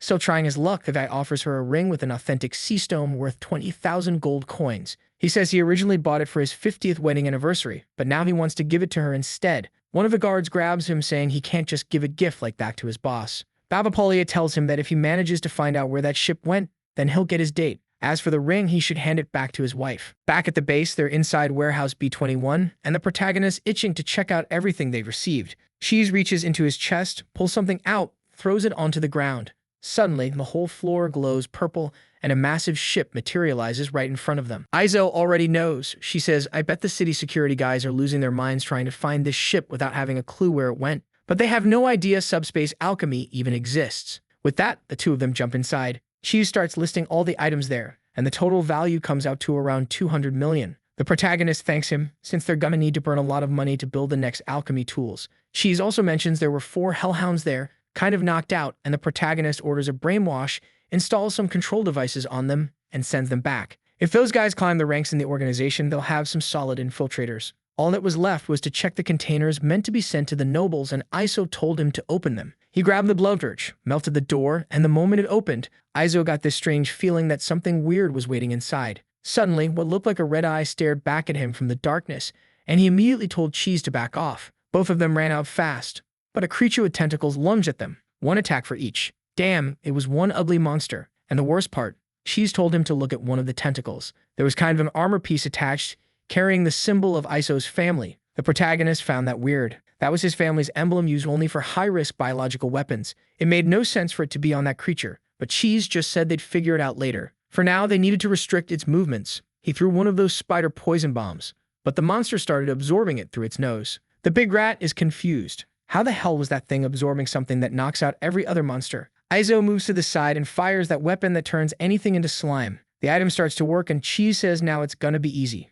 But weirdly, the creature eats its own tentacle to stop the rest of its body from turning into slime. The protagonist is shocked. This monster had self-consumption, which basically made it immune to a lot of their items. Right then, Cheese says they're gonna need Lucille's help to make this thing safe. But poor Lucille's sick. She's coughing into a handkerchief, looking miserable, really going through it. Out of nowhere, Alpinia shows up and tells her she can't just steal stuff from the master like that. Lucille, pissed, tells her to stop popping up out of nowhere every damn time. Then suddenly, the blonde girl offers her a tangerine, saying it tastes amazing. Confused, the demon girl looks at her and says to stop offering anything she's touched because it's disgusting. But Alpinia doesn't listen. She just tosses one right into her mouth. Lucille, angry, goes to punch her, but the girl's being all cute, saying they're friends now. That's when Lucille remembers what she said in front of Iso and wonders if that idiot actually believed it. Back with Iso, he realizes it actually makes sense that the creature is high risk. He asks Cheese where that elf Garcia is, and he says she's in the main hall. Immediately, the protagonist says he'll be right back and tells him to hold things down for now.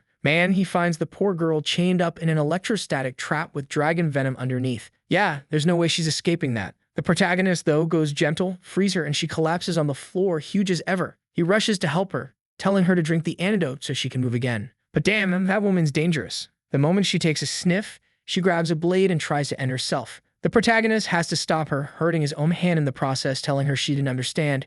She belongs to him, meaning breathing, ending her life, or doing anything else. It all needs his permission. Meanwhile, Cheese is blasting that monster with an extremely hot weapon, but the damn thing's adapting too. Looks like he'll need something way more dangerous to deal with it. That's when Iso shows up, saying it won't be necessary. The elf's beside him, and when he removes her blindfold, her eyes suddenly glow bright blue, and it seems to paralyze the creature. The monster freezes up completely and collapses. Cheese is like, what the hell was that? Did she kill it with a look? The protagonist says no, it's probably asleep. Just like he said before, she's a rare emerald elf, still waiting to die. But Iso tells her to stop throwing her life away over someone who's already gone. The guy might have loved her once, but that was just once. And an unresolved love like that, it's like milk left in the sun. The scene shifts to the creature now locked up in a cage. It's sitting there beside two idiots mocking it. The wild dragon says that ugly beast looks just like an eyeball. Meanwhile, the abyssal eye snaps back, saying no way, he's a noble, primordial creature from the abyss, and that synthetic monster can't compare. At the same time, Cheese explains that each of those containers has one of these monsters inside. They're all frozen in cryo-sleep, but when he used that hot weapon, it woke one up. So yeah, better keep the rest sealed. But Iso's curious, because the symbol on that creature was the same as his mother's. Like, what the hell? Was your mom like that too? That's crazy. Alchemy really is the way. The protagonist still finds it strange though, since the only person who ever received that symbol was Lucille herself. Cheese asks if he hasn't already read all the files. He should know about these creatures. Iso pauses to think and says it's hard to recall. Perserad's archives had over 220 million records. Then suddenly, it hits him. He remembers who else that symbol belonged to, the Supreme Sect. They were lunatics obsessed with so-called divine power, turning their own souls into grotesque bodies and monsters. According to his family's records, his mother wiped out the organization after killing almost everyone. But of course, there are always some survivors who escaped to another dimension. Cheese mentions there are still some crazy alchemists out there doing things they shouldn't, completely different from them. Iso replies that he probably shouldn't have killed the house dog so quickly. Then he turns and says they'll have to interrogate Garcia. Maybe she knows where those containers came from. Right away, it cuts to him asking exactly that. The elf's trembling like she's having a breakdown, begging to be killed. Meanwhile, she's pissed, wondering how that weird old man managed to get a beauty like her to like him. Iso immediately orders them to inject her with truth serum, using the microcapillary mist injector. That way, they don't have to use needles. The big rat teases, saying the kid likes taking care of ladies. The protagonist just explains that elves are allergic to synthetic materials like that kind of metal, which is why they can't use needles on them. But in the middle of that conversation, suddenly, the phone rings. The rat picks it up and says it's for Mr. Iso. The protagonist grabs it, already assuming it's another mess he'll have to fix because of Cheese. But Cheese says it's that lady. Turns out it's Renai. She secretly installed a phone inside the teddy bear and is asking if Iso misses her. Of course, he just says no and tells her to explain the emergency. She asks if she can't call unless it's an emergency. After all, she's his sponsor. Even if she didn't call, he should be updating her every day. At that moment, the rat lets out an evil laugh and presses some button. The protagonist says the bunny phone is for emergencies, not casual chats. Then suddenly, Garcia's chain tightens or shakes, something like that, and she lets out a loud moan. Renee, startled, immediately asks whose female voice that was and what's going on. The protagonist just drops the phone and starts choking that damn rat, telling him to stop ruining his life. He then picks the phone back up, saying it was just Cheese pulling a stupid prank. He's got tons of experiments to deal with, so he asks her to get to the point. She says her father and she will be at the theater at 8 p.m. on Sunday. He thanks her and says he'll confirm everything before the operation. A little later, Garcia is staring at them blankly, confused. The rat says she really doesn't know anything about the containers, and Iso agrees. They'll have to find another way to make her useful. According to the records, emerald elves were wiped out because they possessed an extremely rare hypnosis magic, one so powerful that mages hunted them just to steal their eyes for experiments. The Perserid family hunted many themselves, but Iso is the first to capture one alive. She says yeah, but she seems pretty motivated to end her own life. They'll have to do some kind of brainwashing or adjustment on this crazy girl. But Iso says no, he must have forgotten about Alpinia's eyes. They were also the emerald eyes of the queen. That item could communicate directly through the soul, and the Emerald Queen herself could command her entire race with a single glance. Cheese immediately says that would make for quite an experiment to see if Alpinia could control Garcia using the emotional system they installed. Right then, he seats Alpinia down and tells her to look into Garcia's eyes and say, "Obey Iso. If she does that, she'll earn a few chocolate bars." Alpinia happily grabs Garcia's face, but 2 hours later, her eyes are just bloodshot red. Cheese points out that clearly it doesn't seem to be activating. Iso is confused. She can use the angel's eye, so this should be working. Then he figures it out. Just like with the angel's arm, she needs to be in an unstable emotional state or trigger a painful memory. He leans in close to her ear and asks without hesitation, "Where's your mother?" Right away, her eye lights up, and Garcia reacts, grabbing her face. Then she says those are the queen's eyes. Why does she have them? But Iso doesn't care. Everything's going exactly as planned, and he just tells Alpinia to give the command. However, she's frozen in place, probably because Garcia is diving through all of Alpinia's memories, seeing everything she's ever experienced with Iso. The blonde and the green-haired girl are standing there paralyzed. Garcia smiles, starts walking, and heads toward the protagonist. He's all excited, saying, "Ha, it worked." Then Garcia kneels before her master, but strangely, she puts a hand on his head and says he can't call mom something like that. Immediately confused, he turns to Alpinia, demanding to know what she told this woman to do. But Garcia's hand lands on his shoulder, pulling him into a hug, saying she knows he's been feeling lonely, but from now on, Mommy will take care of him. The big rat's standing there completely lost, wondering what kind of twisted roleplay is going on. The protagonist pushes Garcia away, telling her to back off. His mother was the most brilliant alchemist in the Percered household, not some simple experiment like her. But from the angle we see with Garcia towering over him, it's clear he's seeing his mother's image instead. He's all disoriented, rubbing his eye, and tells the rat to be careful, not to take off his glasses or look directly into her eyes. He orders him to throw a grenade, calls out to Alpinia, but the rat says she's not waking up at all. The protagonist realizes that, just like when she used the angel's arm, she's probably weakened from the item's effect. So he shouts for the rat to restrain Garcia before she does anything. He pulls the pin on the grenade, but at that very moment, she yanks off his glasses and stares straight at him, and the poor guy collapses instantly. Garcia smiles and says that now that those two pests are gone, they can finally enjoy themselves. Iso quickly puts his glasses back on, points his weapon at her, and orders her to stay still, close her eyes, and not move. But she keeps walking closer. Then she grabs the barrel, presses it to her forehead, and tells him it's impossible. He wouldn't really shoot the mother he loves so much, would he? When he looks at her through the monocle, all he can see is his mother's face. She removes his glasses too, saying she knew her sweet boy would never hurt her. And just like that, Iso's falling into the trap. He keeps muttering that she isn't his mother. When it's too late, he's gone. She gently strokes his head, saying he's a good boy, and now he's smiling like a child while she whispers that she'll never leave his side again. Then the scene cuts to Lucille, who could go on to help, wondering why Alpinia was chosen for the experiment and not her. She's unstable, sure, but that weirdo shouldn't have been picked instead. At least Lucille feels confident. There's only one person who competes with her on this base, that incompetent girl. But right then, she sees a memory flash by the protagonist with Garcia and immediately screams, What is that? Who's that other woman? But before she can say more, Iso slaps her hand away and tells her to respect his mother. Obviously, Lucille's completely confused.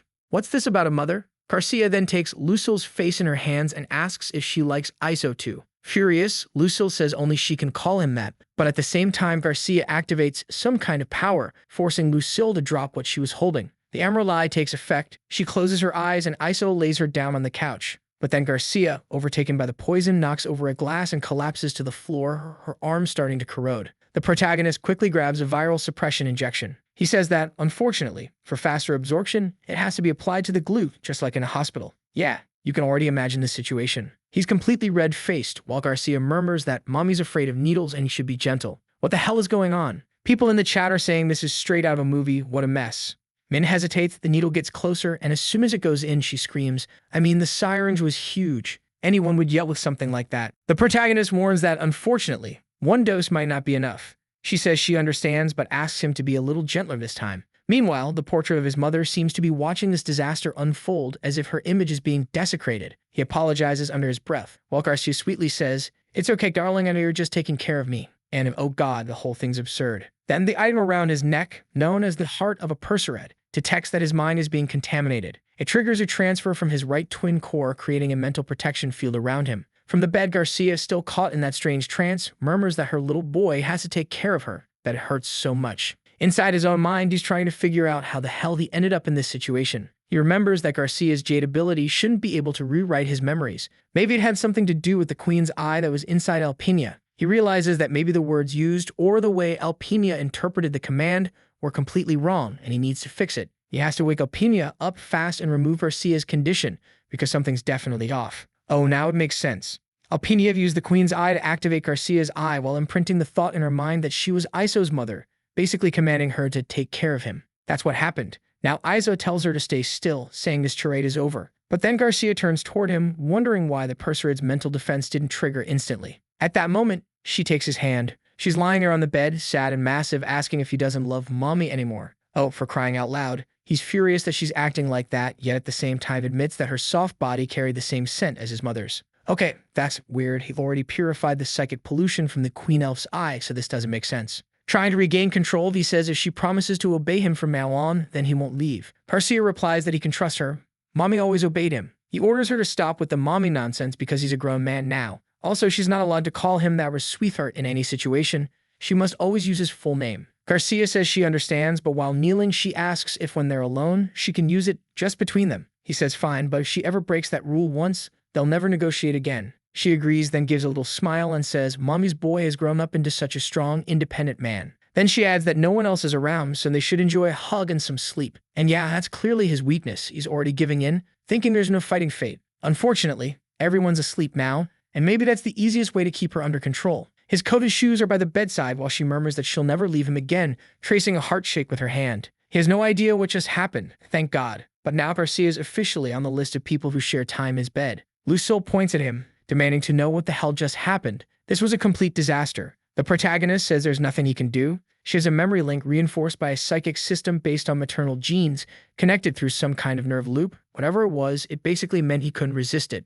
Cheese cuts in, Eso, it's already morning, we still have important stuff to handle. They needed to recover the Thousand Birds unit, those Chidori girls who work down on Red Light Street, honest workers, as he calls them. The protagonist goes, wait, Cheese, you seriously want to save those idiots? The rat says it's both weird and funny that they got countless creatures around, but not a single person to help clean the place. They needed assistance. And of course, Iso is easily convinced with the simplest argument possible, getting more women to the base. He figures maybe now that the place will be full of girls and they really do need some help tidying up. The scene then shifts to a dorm at night in the Demon Realm's barracks. One of those honest workers is doing her best while a guy lounges around, commenting that the price of spiral corpses has gone up 5 times this month. The long-nosed man says their boss apparently delivered the Emerald Phantom to the Red Light District, and a gang called Thousand Birds would handle distribution. If they could take control of that product, they'd be set for life. Another guy raises his arm asking, wait, where's the boss? He's been gone for hours. Shouldn't he be back by now? The man smacks the backside of the well-dressed worker and tells her to go check the bathroom. Suddenly, the lights go out. The woman stops mid-act and says something just fell on the table. The guy lights a match, only to see the boss's corpse with a mark on his forehead. It's the symbol of the city's number 7 hero of the Night Arbiter. Immediately, the guy grabs Yuzi, shouting that the freak is here. The fat one starts convulsing, bleeding from every pore. Another one hides, terrified, when a hand touches his shoulder, and when he turns, it's one of the girls, all twisted and transformed. The man panics and empties the whole magazine on her without hesitation. Moments later, the place echoes with gunfire and chaos. When things settle, there's only the street worker left, pleading for her life, saying she had nothing to do with the drugs. She's barely alive, shaking as a huge eye appears behind her and moves closer, saying she's a filthy leech profiting off misery and deserves to die. But this time, the final judgment would depend on her. The next chapter opens with rain pouring over the city. A girl steps out of a car, muttering that it's really coming down today. Her files are all gonna get soaked. Her name's Yan Yifeng, assistant to the director of the Black Veil District. The taxi driver looks nervous, asking what's going on, and when she turns to see it herself, she drops everything in shock. Inside the district HQ, all those drug cartel men are hanging dead. Reporters crowd around the scene, identifying the mark of the number 7 Meg hero. And now, the question spreading through the public is, when the sun sets and chaos takes over, who's really protecting the city? The council? The corrupt officers? The merchants? None of them. The people have already made their choice. It's him, the angel who hides in the dark, the one who delivers judgment upon evil. The hero known as the Night Arbiter, declaring that this city belongs to the Perserid family, and until his return, no insect has the right to defile it. Where did this lunatic come from? And what's his connection to the Perserids? The scene shifts again, showing the Chidori girls in the hospital, all covered in blood even now. Somebody please give those girls a bath already. Oh right, he hadn't restored them yet. He'd only use that thing that keeps the body intact. Now, all of them are inside capsules while the protagonist is looking through the files. Cheese tells him not to worry. They're both trying to save them, so all of the girls would stay alive. But for her to become part of their team, she'd have to willingly give up all of her independence. From that moment on, her identity, soul, and everything else would belong to the Perserid family.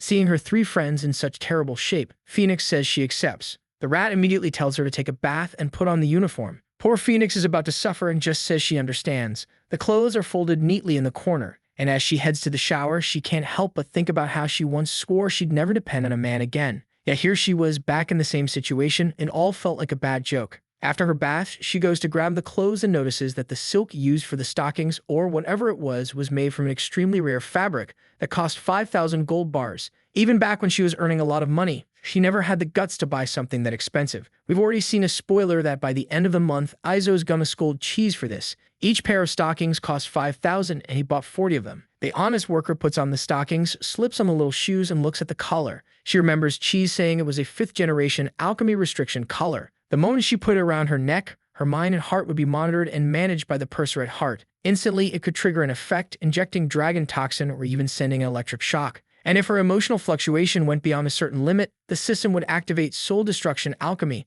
turning her into a puppet without feelings. Damn, that's brutal. Still, determined to save her friends, she puts on the collar without hesitation. And with that, she's ready. Bioalchemy Maid Division, Silver Phoenix, codename Alpha. She really has fine taste. The uniform looks incredible. He's there smiling, praising the design, saying it's perfect, custom made just for her, and theoretically meant to fit her curves exactly. The protagonist immediately grabs him, telling him to knock it off. Alpha, since that's her new title, says she wants to help too, but Iso warns her that resurrection-based alchemy under the Persered classification is top secret. He can't let anyone see it. Alpha responds that since she's already wearing the collar, she technically belongs to the Persered family, so he doesn't need to worry. Iso praises the rat, saying at least the bastard's useful for something. The rat proudly answers, of course, I'm the most loyal one there is. Iso agrees, saying fine, then promotes her to second assistant. And well, it's just me, or does that uniform look tighter now? She says, understood my master, but Iso quickly corrects her. No one here calls him master. In this place, the correct title is my lord. She nods, agreeing.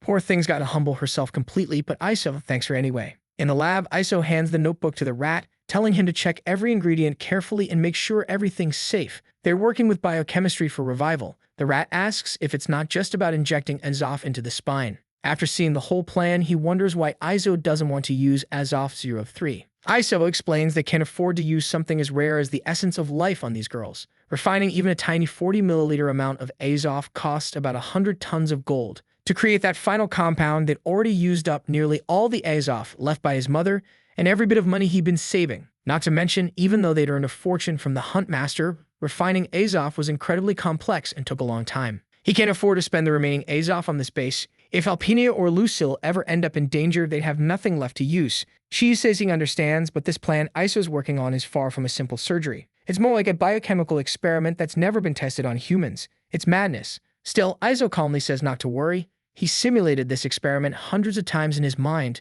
so it'll be safe. Plus, if it succeeds, they'll gain even greater control over future experiments. The rat's already convinced, saying that a whole squad of maid girls would actually be pretty amazing. The first to undergo the negative life transmutation is Experiment 001. Raven, now codenamed Crow. They'd use the theories of the dead paradox and the inverse life equation. On top of that, they'd applied nether essence, which passes through the soul materialization corridor inside the life reactor. Damn, that's heavy stuff. Meanwhile, poor Alpha's standing there terrified. The protagonist tells her not to worry. He knows these theories inside and out. Both the dead paradox and the life inversion are direct research from his mother. She studied everything from the necromancer clan, so it's extremely advanced technology. Alpha asks if he's using Death Crytek, the terrifying necromancer family. The protagonist says no, because that one always produced creatures addicted to devouring others. His mother, however, developed a second generation. The only downside was that people would lose all their memories. That's when he created his own version, adding the soul corridor to restore past memories. Now, by combining soul magic, the soul corridor, that family's structure, and the blood from the experiments, the success rate was incredibly high. The rat reports that the ether is fully charged and everything's stable. Iso immediately says to begin and presses the button. Alpha asks if she can help with anything, but he tells her no, maybe in the next experiment. Suddenly, green liquid flows into the tank and floods into Crow's body. Energy levels remain stable, and she's expected to revive in about 10 seconds. When the countdown hits 1, she slowly opens her eyes and wakes up. Alpha gets emotional, but Iso tells her to stay calm. Crow needs to remain inside the chamber for 14 days to stabilize her new structure. After that, she'll be reborn as an immortal being, forever young. He then tells Alpha to get ready because he's moving on to the next experiment. This time, it's the muscular one, Falcon. She's going through black alchemy in the ritual of impure blood. The rat notices he's using a werewolf transformation ritual to make her immortal, neutralizing the rage in her bloodline by fusing it with a bird-type lineage to reconstruct it. Finally, he'll add the bloodline of the Saho werewolves, beastly companions who once served the god Iso. The rat says he understands all that, but asks why he's adding monarch butterfly power. That basically limits her growth. Iso says the reason's obvious: he hates big dogs.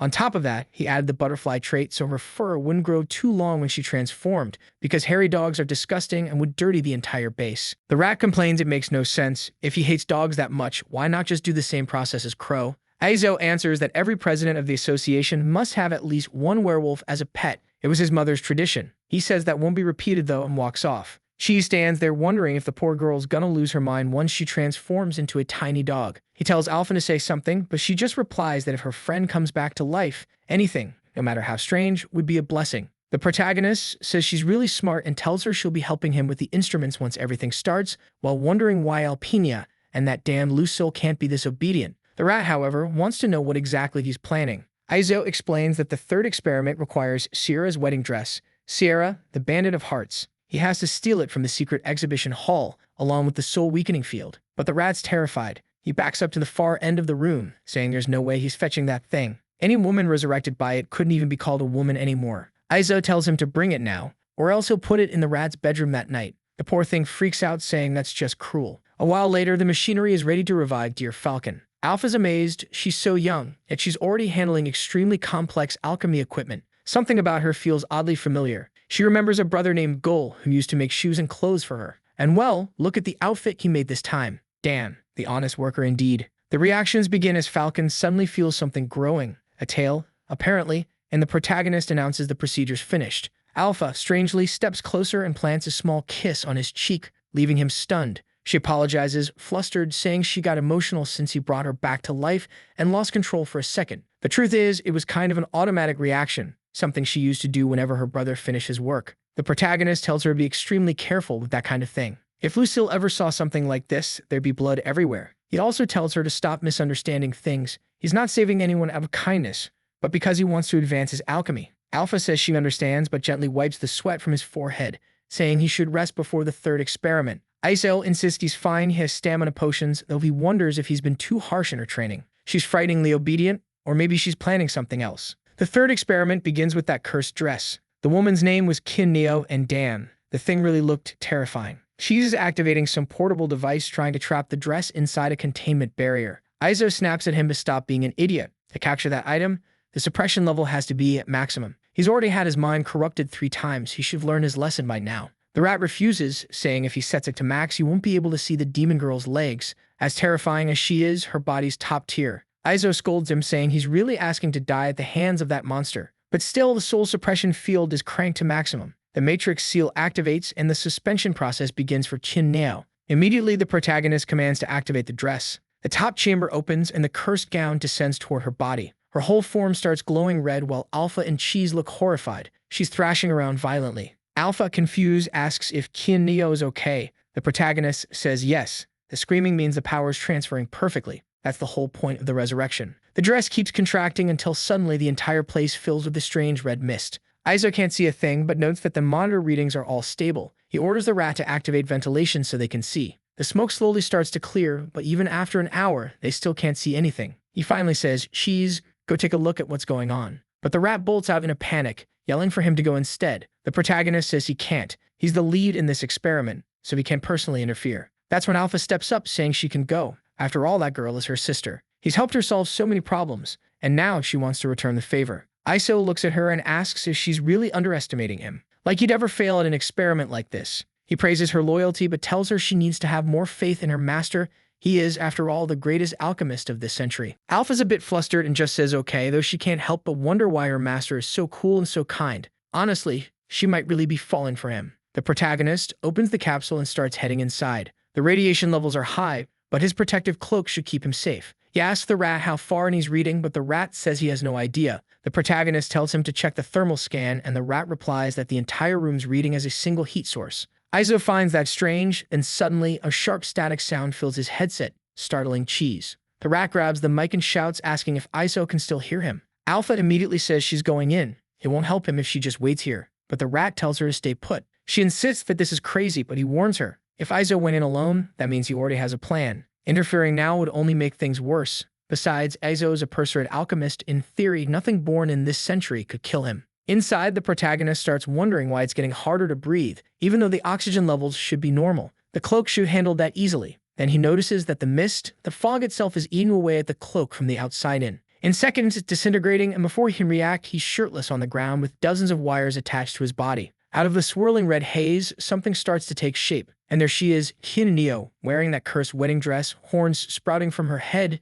demonic wings, a dragon's tail. Honestly, she's got style. She even shoots him a glare that's half threat, half charm. Meanwhile, the scene cuts to Renai lying in bed, missing him terribly. She's dreaming, saying that if he proposed right now, she'd accept in a heartbeat. But in that same moment, Aizo is actually proposing to Kinneo. The rat and Alpha are frozen in disbelief. Cheese even sneaks a quick photo. Then Kineo starts forming a ring in her hand, saying that once it's on his finger, he'll become her husband. The rat's confused. How the hell does she already have a ring ready? She slips it onto his finger and says that from now on, he belongs to her forever, and he's forbidden to ever betray her. The rat just stares, thinking, of course, falling for the charm of Desaria, a demoness of love and temptation, is impossible to resist. But deep down, he's fuming. Damn it, Izo. If I'd known this was how it'd turn out, I'd have gone in there first. Alpha, on the other hand, can't understand how this resurrection ritual suddenly turned into a wedding. The boy's not even legally old enough for this kind of thing. But then the ring on Azo's finger starts glowing, releasing waves of crimson energy around his body, and a full outfit materializes.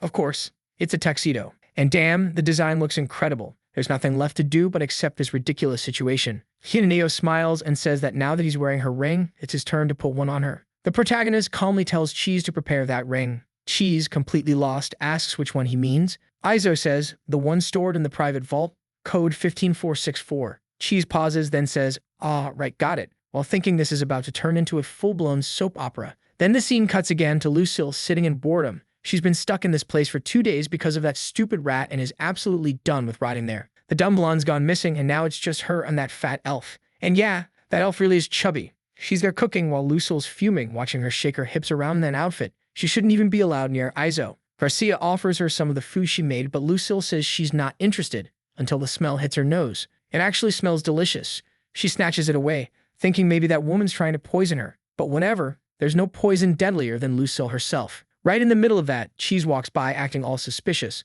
Lucille immediately notices and wonders why he's moving around like that. She follows him down the corridor, watching as he approaches a painting of the protagonist's mother. He presses an alchemy symbol carved into the mountain scenery, and suddenly, a secret door opens. The rat enters Iso's special equipment chamber. Lucille, watching everything, thinks to herself that Iso must be completely paranoid, building a hidden room inside an already secret base. The rat goes up to Unit 15464, scans the rope key, and suddenly the system starts speaking something about Black Fertilizer Protocol, confirming the identity of Cheese, the great assistant of Iso and self-proclaimed pervert. The rat curses, saying whoever programmed that system is a real idiot. All the security weapons point at him, ordering him to apologize. Then the testing sequence begins. The first test, answer a bunch of alchemy-related questions. The second, perform a specific dance. The third, juggle a few energy orbs. By the 10th test, he has to reveal the 10 most embarrassing moments of his life while hooked up to a lie detector. Then, out of nowhere, a little card pops out delivering the item with a hologram of Izo laughing, saying he was just joking and recording the whole thing. A little later, the item's in the protagonist's hands, and he praises the rat for his good work. He then places the ring onto Kineo's arm, but the rat notices something off. Iso's smiling in a weird way. Maybe the demon's charm didn't actually work on him after all. And wow, Kineo's design is insane. She's practically glowing, totally smitten with the ring. Meanwhile, outside, Lucille, who followed Cheese, wonders what's going on. That rat must be plotting against Izo. Why else would he enter his secret room? She bursts through the door shouting for Izo not to worry, but freezes when she sees him proposing to Kineo. Immediately she activates her powers, shouting that there's no way he's marrying another woman. She'll devour everyone here and dissolve that parasite. Iso orders her to stop and says the Perserid family doesn't waste time on something as ridiculous as marriage. But Lucille points out that he literally gave the demon a ring. Right then, a glowing magic circle forms beneath Kineo. Iso explains that it's actually a miniature version of the suppression matrix, a containment item he created for smaller creatures, which happened to be perfect for this situation. With it, he managed to weaken the power of the woman in the wedding dress. The shocking part is that the experiment works so well she can now completely disassemble and reassemble her physical form, which even startled him. That meant his suppression field was now useless, and that's why he pretended to be captured in the first place. The rat praises him, saying it was a smart move, since catching a woman made of smoke would have been nearly impossible. Lucille says she gets it, but demands he remove that ring right now and prove it's not real. Iso says fine and tries to take it off, but it's stuck. He pulls harder, confused. Cheese immediately grabs a saw, saying it's fine, he'll cut the finger off as a thank you for everything they've been through. But Kineo calmly says nothing will work. That ring is the physical manifestation of her love, so removing it is absolutely impossible. Even if the entire dimension collapsed, that ring would still exist for all eternity. And as long as it stays on his finger, she'll forever be his wife. She gives him a dark, menacing look, saying that since he's not being a good husband, she'll just have to use a slightly stronger method. Suddenly, the ring begins to glow, and Iso demands to know how she's using her powers if her alchemy is sealed. Inside, the energy spreads wildly while Lucille pounds on the door, shouting for that damn rat to get in there and fix it right now. She's about to rip that woman apart when, out of nowhere, both of them are stunned. A bed materializes in the middle of the room. Kineo smirks, saying that his complicated, ironic alchemy really is impressive, but it won't save him now. She loosens one of the straps on her dress, saying that everything's changed, and suddenly his hand moves on its own, controlled by the ring. She greets him with a wicked smile, saying it's finally time to consummate everything. Lucille's yelling for the rat to open the door, insisting she's going in. But then Iso's whole expression changes. He suddenly says, enough of this farce. And what happens next? The entire wedding dress starts dissolving. He went all in. Iso explains that whatever power was left in Desaria's cursed gown wasn't that strong anyway. Her little tricks were flashy, sure, but nothing special. He presses a button, and the whole transformation cancels itself. Finally, some relief. The boy's safe, thankfully. The protagonist just stares at her, saying there's no way he, Iso Perserad, would ever lose to one of his own experiments. Lucille, though, covers her face, yelling at him not to look at that disgusting body. Then the scene shifts to the city. Our dear Babapolia is walking around, saying the food here is absolutely delicious. She thanks the officer for the recommendation, and he asks why she keeps calling him officer when she knows his name. She says it's because he's always hanging around, and besides, his name, Tang Kang, is kinda hard to pronounce, so she prefers something simpler. He just thinks to himself that her name's the weird one, but whatever. Then he asks why she made him her assistant when there were plenty of others at the base. She leans on him and says she did her research. He's the only one at the base who's never had a romantic partner, and teasing him is just too easy. Poor guy's about to go through a rough day. Back at the base, Lucille's trying on another outfit, and honestly, the design's way better than before. The protagonist checking receipts. They go out to dinner again. He pays the bill, and she asks for a ring. He drops a mountain of cash right there, telling her they've already been out all day, so she better be happy. He also tells her to drop the whole ring thing for now, because eventually he will find a way to remove it. Lucille says it would have been a perfect day if that stubborn blonde hadn't tagged along the entire time. The protagonist just says she needs to deal with it. Two high-risk experiments like them both need constant supervision. Then he says as a reward, he's taking them to a nice shopping mall. The girls are all excited, saying the place is huge. Once they're inside, he tells them to stay still and not wander off. He grabs a cart and says they can put whatever they want in it. But the one rule is that they're not allowed to get inside the cart. Of course, the moment he says that, both of them hop in. Iso sighs, saying those brats are just embarrassing him. And clearly, everyone nearby is staring too. Meanwhile, Tang Kang tells Babapolia that it makes no sense for them to even be there. It's not part of their job, but she completely ignores him, telling him to just enjoy his candy. He keeps complaining, saying this is irresponsible, that she doesn't care about the city's safety, but she tells him to relax. Standing behind a desk isn't going to stop any crimes. He fires back, saying that apparently her version of solving crimes is just going out and having fun. He's caught off guard when she suddenly asks if he really thinks that odd kid and that strange rat are just sitting at home with piles of money doing nothing. He asks if she's implying they'll spend it, and she says obviously they will. Like they take all that cash just to let it sit there. He argues that this is the biggest mall in the entire city. No way they'd show up here of all places. But she explains that she's already analyzed the regional maps and tracked all their movements recently, and she's sure they live in the market district. So if they're going shopping, that's exactly where they'll go. He admits that makes sense, but still doubts he'd just bump into them walking through a store. And right at that moment, guess who shows up in front of them? Babapolia pulls the candy out of her mouth with a smug grin. They walk past the two, and the guy immediately recognizes them too, whispering that they need to call for backup now. But she tells everyone to stay still and keep enjoying their candies. That's an order. She'll handle this herself. Meanwhile, Iso's over by the cheese section, obviously annoyed at the rat for making him buy all this stuff while the guy stayed home babysitting Lucille. He tosses some cheese into the cart, totally calm, until suddenly someone points something at his head, telling him to stay perfectly still. The protagonist replies that he's not some kid. He's Iso Perserad. The woman introduces herself as Babapolia, the new head of security for this region. She says he should actually thank her. If he hadn't taken down Rumir, she'd never have gotten this position. She quickly realizes he's trying to twist that into a threat, though, and says she knows very well the girl next to him was part of the incident 4 years ago that paralyzed the entire city. Iso says she's well informed, but warns that she should drop this before the entire mall turns into chaos. Babapolia says unfortunately, he's creating strong people, but they're all fools. She tosses a handful of arcade claw machine tickets in the air, and weirdly enough, both girls seem fascinated by them. Probably while he's being held up here, those two are off having fun, especially since each super coupon gives 50 attempts. Sure enough, they're at the arcade trying to grab some little bird plush in the machine. Lucille snaps, yelling at the blonde to move aside. It's her turn. The protagonist, still face-to-face with Babapolia, tells her she's delusional. Without those two, her fate will be even worse. But deep down, he's boiling with anger. How can they be so strong yet still so unbelievably careless? He tightens his glove, revealing a small device on his arm that releases paralyzing venom. He says she'll be down in a few seconds. But suddenly, she's right next to him, his weapon flying out of reach as she locks a pair of cuffs on him, and worse, she attaches herself to him too, saying now she can be sure he won't run away. To make it worse, Iso realizes the cuffs are enchanted, and there it is, a little heart reflection in her pupils. For God's sake, he thinks every woman in this world has some kind of charm power. Can I get one moment of peace? At that exact moment, the two idiots at the arcade manage to grab the little bird, but of course, the claw lets it drop. Lucille snaps and punches the machine, breaking it completely. Right then, Aso's necklace, designed to nullify mental effects,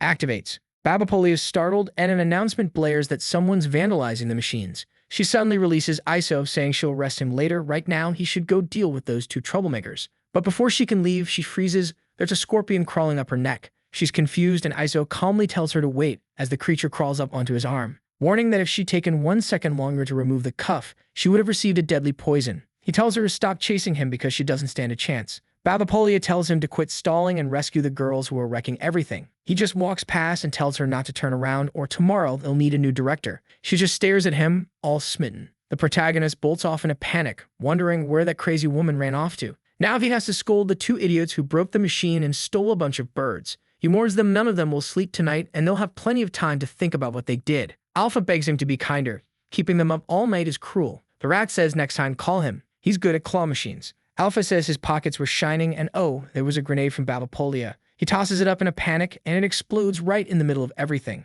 The girls ask if he's okay. He says yes, the smoke wasn't toxic, but he still looks shaken. Scene cuts to Tang Kang, asking why she let him get away. She grabs her loose robe and tells him to put it on the headboard, but when she goes over, she sees a photo. Who else but that kid from the rich family story? It looks like he was the first president of Gordon City. Babapolia is taking a bath, calm as ever, already getting ready to hunt down the protagonist. She's smiling, thinking Isopersurid has the power to change Gordon's order completely, maybe even a whole power structure. He apparently smells like her uncle. Her plan is to steal this little delinquent's attention and put him on the right path so the city can return to her uncle's era, because that's the only way to bring safety and happiness to everyone. Back at the base, after the grenade went off, some numbers appeared in the air. Iso instantly recognizes them as an encrypted ultra-frequency radio line. Alpha's just as confused as I am, not sure what that means. The rat explains those are signals only the government uses, basically untraceable. The strange thing is, since she passed that info, it means they can now eavesdrop on government communications. She immediately asks, Iso, what did you do with that new director for her to give you such an important number? Iso finds it odd. She slipped it into his pocket without a word. Even weirder if she worked to make it happen. The rat says he'll grab a radio so they can listen, but Poda is scared. What if it's a trap? What if she's using a reverse ultra-frequency locator to connect to the base and pinpoint their location? The rat tells him to relax. She doesn't have that tech. Still, Iso's nervous. He tells them to fetch his device, and the guy brings an ultra-advanced radio receiver Iso built, untraceable, with an 8,000-kilometer range or something. Suddenly, someone presses a QE in his mouth. It's Garcia. He tells that woman not to interfere, but she's also about a watermelon, saying she saw on a channel that those fruits are important for staying healthy. He just tells her to get away and shoves her aside. He decides to focus on work but sees everyone already devouring the fruit like it's an emergency. He puts the two in a squat punishment, but knows he needs a harsher discipline. Then he decides to focus and tunes the frequency Babapolia gave them. He tells Cheese to stay completely quiet. Now they're about to acquire insane information. They hear someone singing about a frog that jumps into a river and finds secrets. And of course it's Babapolia in the bath, relaxing with her little toy frog floating beside her, listening to everything. She asks what the little troublemakers from Gordon are up to this time. The rat grabs the communicator, saying they're going to tear into her, but Iso snatches it away, wanting to know what that corrupt cop actually wants. She tells him not to be so angry, she just wants to take him out on a date. The protagonist looks confused, and before he can say anything, Lucille rips the communicator from his hand and threatens to curse that witch with flesh-melting magic for trying to seduce her master. Babapolia ignores her completely, and Alpina drags Lucille away before she burns something. Iso warns Babapolia she'll regret playing these little games, but she says she already knows he's planning to strike the Kurumaya family, and she's actually interested in helping him. But then she suddenly asks, why did you put that frog there, by the way? The scene shifts to Tang Kang, who insists it's too dangerous for her to go alone. Those men are high-level criminals with over 100 offenses each, but she tells him that from now on his codename is Pest-01. He has to understand that under the right conditions, even pests can become useful creatures. For example, you can use swarms of locusts to clear out other insects that ruin pasturelands. Back at the base, the rat says it's crazy for him to go to that so-called date just to eat a hamburger. And not just any hamburger, the best one in the entire city. That means she already knows the area inside and out. He asks who he's taking tomorrow, Lucille or Alpina. The protagonist says neither. It only caused chaos, and it wouldn't reflect well on him. That's why tomorrow, the Silver Phoenix, their dear Alpha, will be going instead. Alpha hesitates, asking if he's sure she's the right choice, but she's clearly flustered, saying yes. It's an honor to be by her master's side. She's just worried she'll mess something up. He tells her not to worry, it won't happen. The scene cuts to the lower section of the base. He goes to an alchemy tank, and from it rises what looks like a block of ice, or maybe metal. Alpha asks what it is, and he explains it's cryosilver, not a chiropractor. Cryo as in cold. It's an ultra-resistant, low-temperature metal he forged through alchemy. Then he tells her to lift her skirt. She freezes confused, wondering if he's finally showing a cruel side after being so kind until now. She hesitates, but he says if she wants to be the chief maid, she has to learn obedience. So she reluctantly obeys and says she'll think of it like a curious boy trying to learn about the world. He jumps back, startled, yelling at her to put it down. He didn't mean that part. He wanted her to lift the back section where her feathers are stored. She complies, still puzzled. He then demonstrates that simply touching the new silver to her old feathers makes them shatter instantly. Alpha's shocked. The item she spent so long crafting was destroyed so easily. He explains that he analyzed its composition, 57% mithril mixed with carbon and other elements.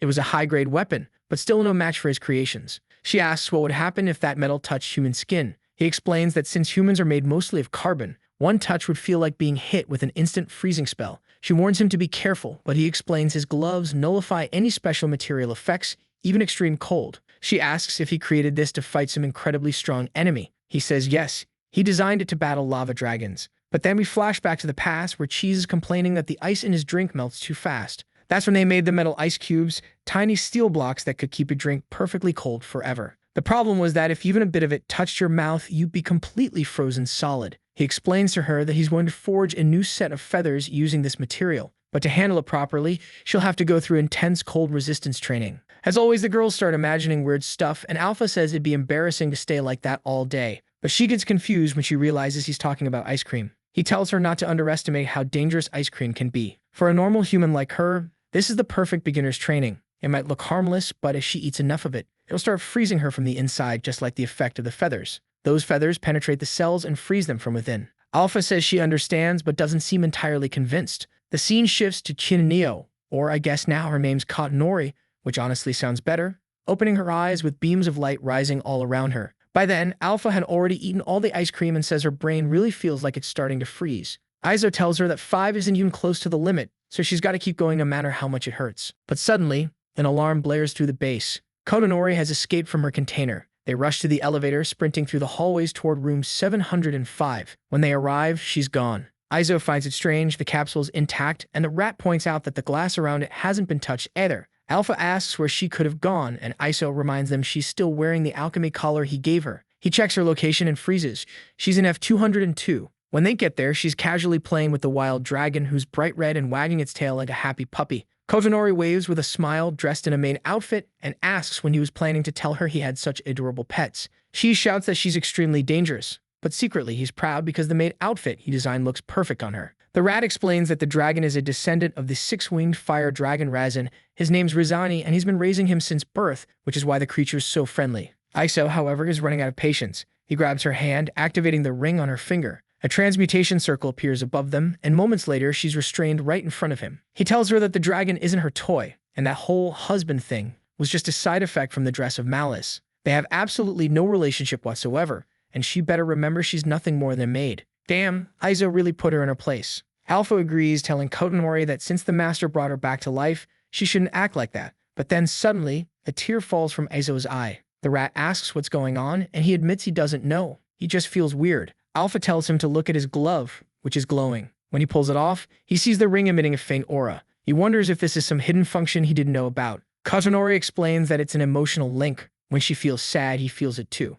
Aizo insists that those emotions are just remnants of the impulses from the demon queen Sierra. He's not her fiancé, and those feelings aren't real. Katanori says yes, the dress influenced her, but she also inherited many of Sierra's memories. Still, she isn't that woman. The reason she sees him as her husband is because he had the courage to enter Sierra's soul mirage to save her. That soul mirage was the purest form of a demon's essence, the physical manifestation of its primal instinct. The red mist she controls causes anyone who steps into that place to merge with her essence. Yeah, merge with her, and unless you're compatible, your body gets torn apart from the inside out, your heart ripped in half. That's how she chooses who gets to stay with her. So if he survived it, it means they're completely compatible. Aizo realizes this emotional link thing is going to be a real problem. Then, out of nowhere, Chi says he can make her obey, under 2 conditions. He wants 5,000 kilos of gold to spend however he wants, and Aizo isn't allowed to ask how he'll make it happen. Aizo just agrees. Cheese leans in close to Katanori, whispers something in her ear, and she smiles. She then turns toward Aizo and says she'll accept being his maid, but only if she becomes the head maid.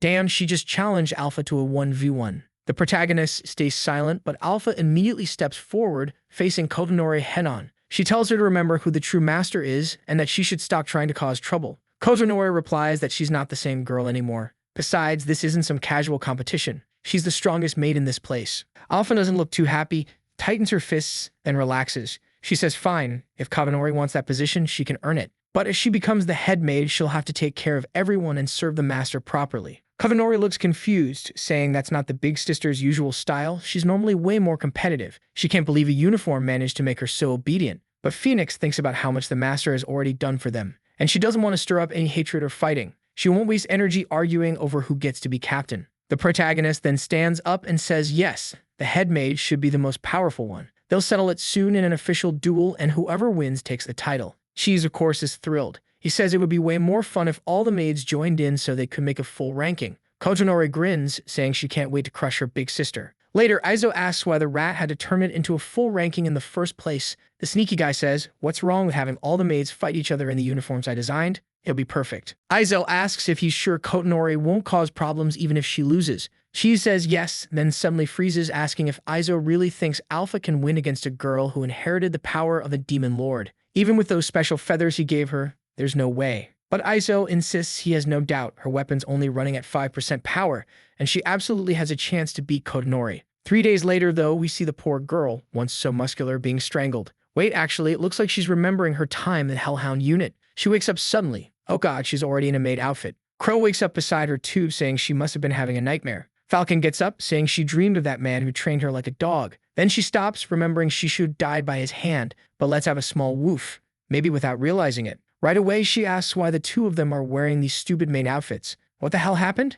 Alpha calmly tells her to relax. What matters is that everyone's safe. She gets up, saying she's glad no one's being treated like a dog anymore, except she hasn't noticed she's got a tail now. And standing right next to her is the towering Kotonori, smirking and saying she's right. She won't be treated like a dog because now she is one. Confused, Falcon yells at her to shut up and asks what she's talking about. But Kotonori activates a mirror, holds it up to her face, and tells her to take a good look. Falcon looks confused and curious at first, then suddenly lets out a scream that makes everyone jump. After all the chaos they caused, the four of them were finally complete. First, their towering Alpha. Second, the fierce beat-up Kotonori. The symbols on their ranks were hard to follow, with that next one, that's Crow. And last, the one who used to be Falcon now goes by Hayabusa. The rat tells her to smile for the registry photo, but she snarls, threatening to kill him and tear him in half. Then her collar lights up, warning that she's showing aggression toward a master and a shock will be applied. Instantly, she bows her head, apologizing and saying she didn't mean anything by it. Iso walks in, telling the Dan rat to quit messing around with his disgusting hobbies. She says fine, he'll focus on the competition. He pulls out a box with balls labeled A and B, about to explain the rules, but Kotonori interrupts, saying there's no need to make it complicated. She'll be the head maid, and the other three can come at her right now. Crow wants to know why Kotonori's personality changed so drastically, and Alpha explains it's because half her heart now belongs to a demon lord named Sierra. Iso says fine, one-on-one might have been boring anyway. They'll do it her way. The scene shifts to the combat arena. The three powerful women enter together, towering like warriors, while on the opposite side, Kotonori raises her hand, forms a throne out of thin air, and casually sits down, striking a perfect cinematic pose. She scares them down and tells them to come at her. Hayabusa cracks her knuckles, saying Kotonori's face looks way too punchable, and she's gonna fix that right now. The protagonist, seeing her in her new dog form, mutters that she actually looks surprisingly cute like that. Then suddenly, bam, Lucille tackles him to the ground, yelling that she's a dog too, for God's sake. Thankfully, the dumb blonde jumps in to help play too, trying to calm the situation. But Iso just grabs both of them, tosses them out, and slams the door shut, saying he's done dealing with those two. The rat tells him to take a look, though, and when he glances at the mirror, Hayabusa's already been pinned down. At the same time, some strange markings are forming on Falcon's forehead, looking like they're binding her mind. The two didn't even have a chance. Iso's in shock. Kotonori completely soloed both of them with no effort. He expected the fight to last at least 10 minutes, but in less than 2, they were finished. The two lie trembling while Kotonori calmly asks when they plan to admit defeat. The rat whispers to Iso that maybe they should step in. Things are getting way worse than expected. But suddenly, a sharp slash cuts through the air, shattering the restraints. Both girls are freed, and a streak of shining metal is already at Kotonori's face. Alpha had launched a massive attack, clean and precise. Kotonori glares, asking where those old phoenix feathers went. Alpha smirks and says she's not the only one who's gotten stronger. The scene flashes back to 3 days earlier when she told Iso she didn't care about being the head maid. She wasn't even interested in that title, but Iso asks if she thinks it's optional to accept his decisions, Was she underestimating his authority? Caught off guard, she says if he's chosen her, then she'll do her best, though she admits she only wanted to save her friends. He laughs, saying she doesn't get it. He hates being forced into choices because of what he's created. If he could build Kotonori and turn her into what she is now, then he can turn Alpha into something even stronger. She stares at the strange metal, gleaming like ice, but not actually ice and not silver either. She doesn't understand it. Alpha then conjures a few more feathers, throws them forward, and one strikes dead center on Kotonori's forehead. But right then, the projectiles hit the ground, and suddenly Kotonori's body dissolves. She reappears wearing her grand final form, her full gown, and announces that she's finally unleashed it. At the same time, Alpha apologizes, saying she also had to transform. She adds that as long as she exists in this place, she'll always stand second to Kotonori. In that instant, giant crystal shards bloom around her, spinning as she floats midair with pure style. The two teammates are just standing there now, completely dumbfounded, wondering how both of them got so absurdly strong. Meanwhile, Iso and the rat are off to the side, placing bets on who's going to win. Then we flash back 2 days earlier when Iso explained that the most important material in the world is called adamantine. It resonates with its user's power and, most importantly, naturally repels mana, making it perfect for countering mages. The only problem is, if you don't have royal blood, you can't use more than 5% of its true power. He's explaining all this, but honestly, even I can barely follow his alchemy talk. The silver ice alloy he created now uses adamantine to generate an extremely strong anti-magic reaction. The downside is that whoever uses it can't cast any spells, but since Alpha doesn't use magic anyway, it's ideal for her. With it, she can generate her own cold metal constructs, but if she pushes it too far, her body will start freezing from the inside out, turning her into a solid block of ice. Man, that was a lot to take in, but I think that's the gist of it. Iso tells her that the choice to use it or not is entirely hers. Of course, Alpha agrees without hesitation. If he planned this out, she trusts him completely. He then tells her she'll be injected with the frost-resistant blood of the Siren Queen. Back in the present, Iso's impressed with his own strategy. Kotonori, however, is in trouble trying to impress him. She overused her mind and heart control lines, burning through her energy. Now she's struggling to maintain her gown's form. The rat thinks she might pull off something amazing, but Iso insists there's no way Alpha can lose.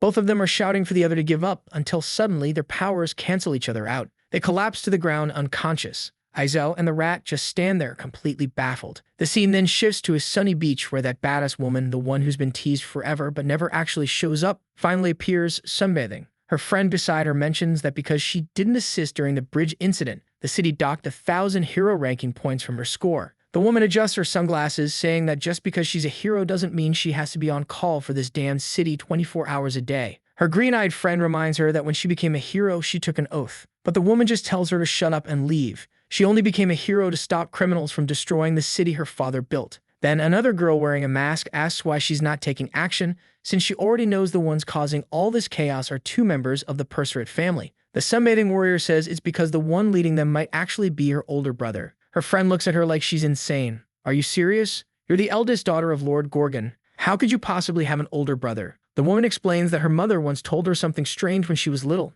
In the flashback, her mother says, if one day you meet a boy who claims to be the master of House Percerat, never make him your enemy. That warning was oddly specific, because as it turns out, that boy was her older half-brother. The girl was completely stunned. She never even knew her father had another child. Her mother told her that when the time came, she would understand, but to make sure she remembered those words. Back to the present, the woman admits she knows she doesn't have many siblings, but the existence of one more doesn't seem impossible after all. The masked woman says that even if he really is her brother, he's still a terrorist. They have to deal with him. Are you seriously going to let him do whatever he wants in this city? She asks. The woman replies, of course not. The moment he steps into this district again, he'll learn his lesson and find out who father loved more. That's the White Queen's media entertainment base right there. The scene cuts to Uncle Tom's burger joint where the guys inside are practically drooling red. Their wives are pissed. You already know who's about to show up. At first, I thought it was going to be Babapolia, but nope, it's Alpha serving our boy his McDonald's. Oh my god, but she's such a klutz. She spills ketchup all over his food, and now everyone's watching to see how he'll react. Iso just sighs and tells her to stop making a mess, saying he can feed himself. But she insists, no way. As your maid, I have to serve you properly. She says she failed to meet his expectations during the test. He tells her not to think like that, just summoning multiple wings was already impressive for a first attempt. She blushes and says that if he really thinks that way, she'll serve him a little more closely, while every guy around is dying of envy. Meanwhile, Iso's getting irritated. That damn woman's making him wait. Worse, she has no idea how dangerous it is bringing him to a place where he could take a bunch of hostages if he wanted to. Then the door swings open. Babapolia walks in, saying she happened to catch a criminal on her way there. The guys are all staring again, whispering about how it should be a crime just to look at her. She hears that and immediately grabs the 2 idiots by their collars, warning them to watch where they're looking unless they want to end up in jail. They'd apologize like crazy, though honestly, it's hard to tell if they're suffering or actually enjoying it, before collapsing on the spot. Watching it all, Iso realizes this woman's clearly nothing like the other leaders he's met before. The cameraman, of course, doesn't miss a single angle. She sits down across from him smiling and says she didn't expect a criminal to be this punctual. Iso cuts straight to the point, telling her to drop the small talk and explain why she wants to take down the Kurumi family. She answers casually that the city of Gordon would be far better off without that family. While she's saying this, Babapoli is stealing food right off Iso's plate. Alpha is about to say something, but the officer cuts her off, telling the former leader of Chidori to keep quiet, and wonders how someone like her ended up as a maid. Alpha's stunned, wondering how she even knows all that. Babapolia replies that as the city's director of security, it's only natural she knows everything that happens around here. She got lucky, because right when she was about to wipe Alpha's old group out, they ended up joining Iso instead. Alpha's fuming, ready to punch her, but Iso tells her to stay put. He looks straight at Babapolia and asks if she really thinks he needs her help for anything. She glances at the menu and says that if he didn't, he wouldn't have agreed to this meeting in the first place. Or do you really think killing a noble is that easy? Iso calmly replies, it doesn't sound like much of a challenge. She laughs, saying he must not know about the 4 unforgivable sins. He answers immediately that of course he does. The most infamous is the Black Emperor, also known as Hunter Elm. They say he's killed millions. Nobody can hunt him down. He's threatened countless nations, destroyed cities, committed massacres, slavery, you name it. The second is his personal idol, Jack of Hearts, an extremely mysterious magical assassin. The guy's so famous he even has a drama series about him airing in the city. The third is the most terrifying creature of them all, the Mind Slayer. People only know he exists, but everyone who's ever seen him lost their mind. No one knows where he is. And the last one, the deadliest of them all, is the Venom Archbishop, a mass murderer so lethal that people nowadays avoid crowded places entirely, because whenever he appears, no one makes it out alive. Babapolia claps her hands, saying he knows this summary pretty well. If they're all that powerful, if they're the so-called unforgivable sinners, then which one of them has ever attacked a noble? Iso answers, none of them. Not even my idol, Jack of Hearts. Then he looks straight at her and says that's why Iso Persuret, am going to show everyone what it really means to like this video. It helps Mamoru make more juicy content for his viewers. Activate the cheeky little bell, and I'm out.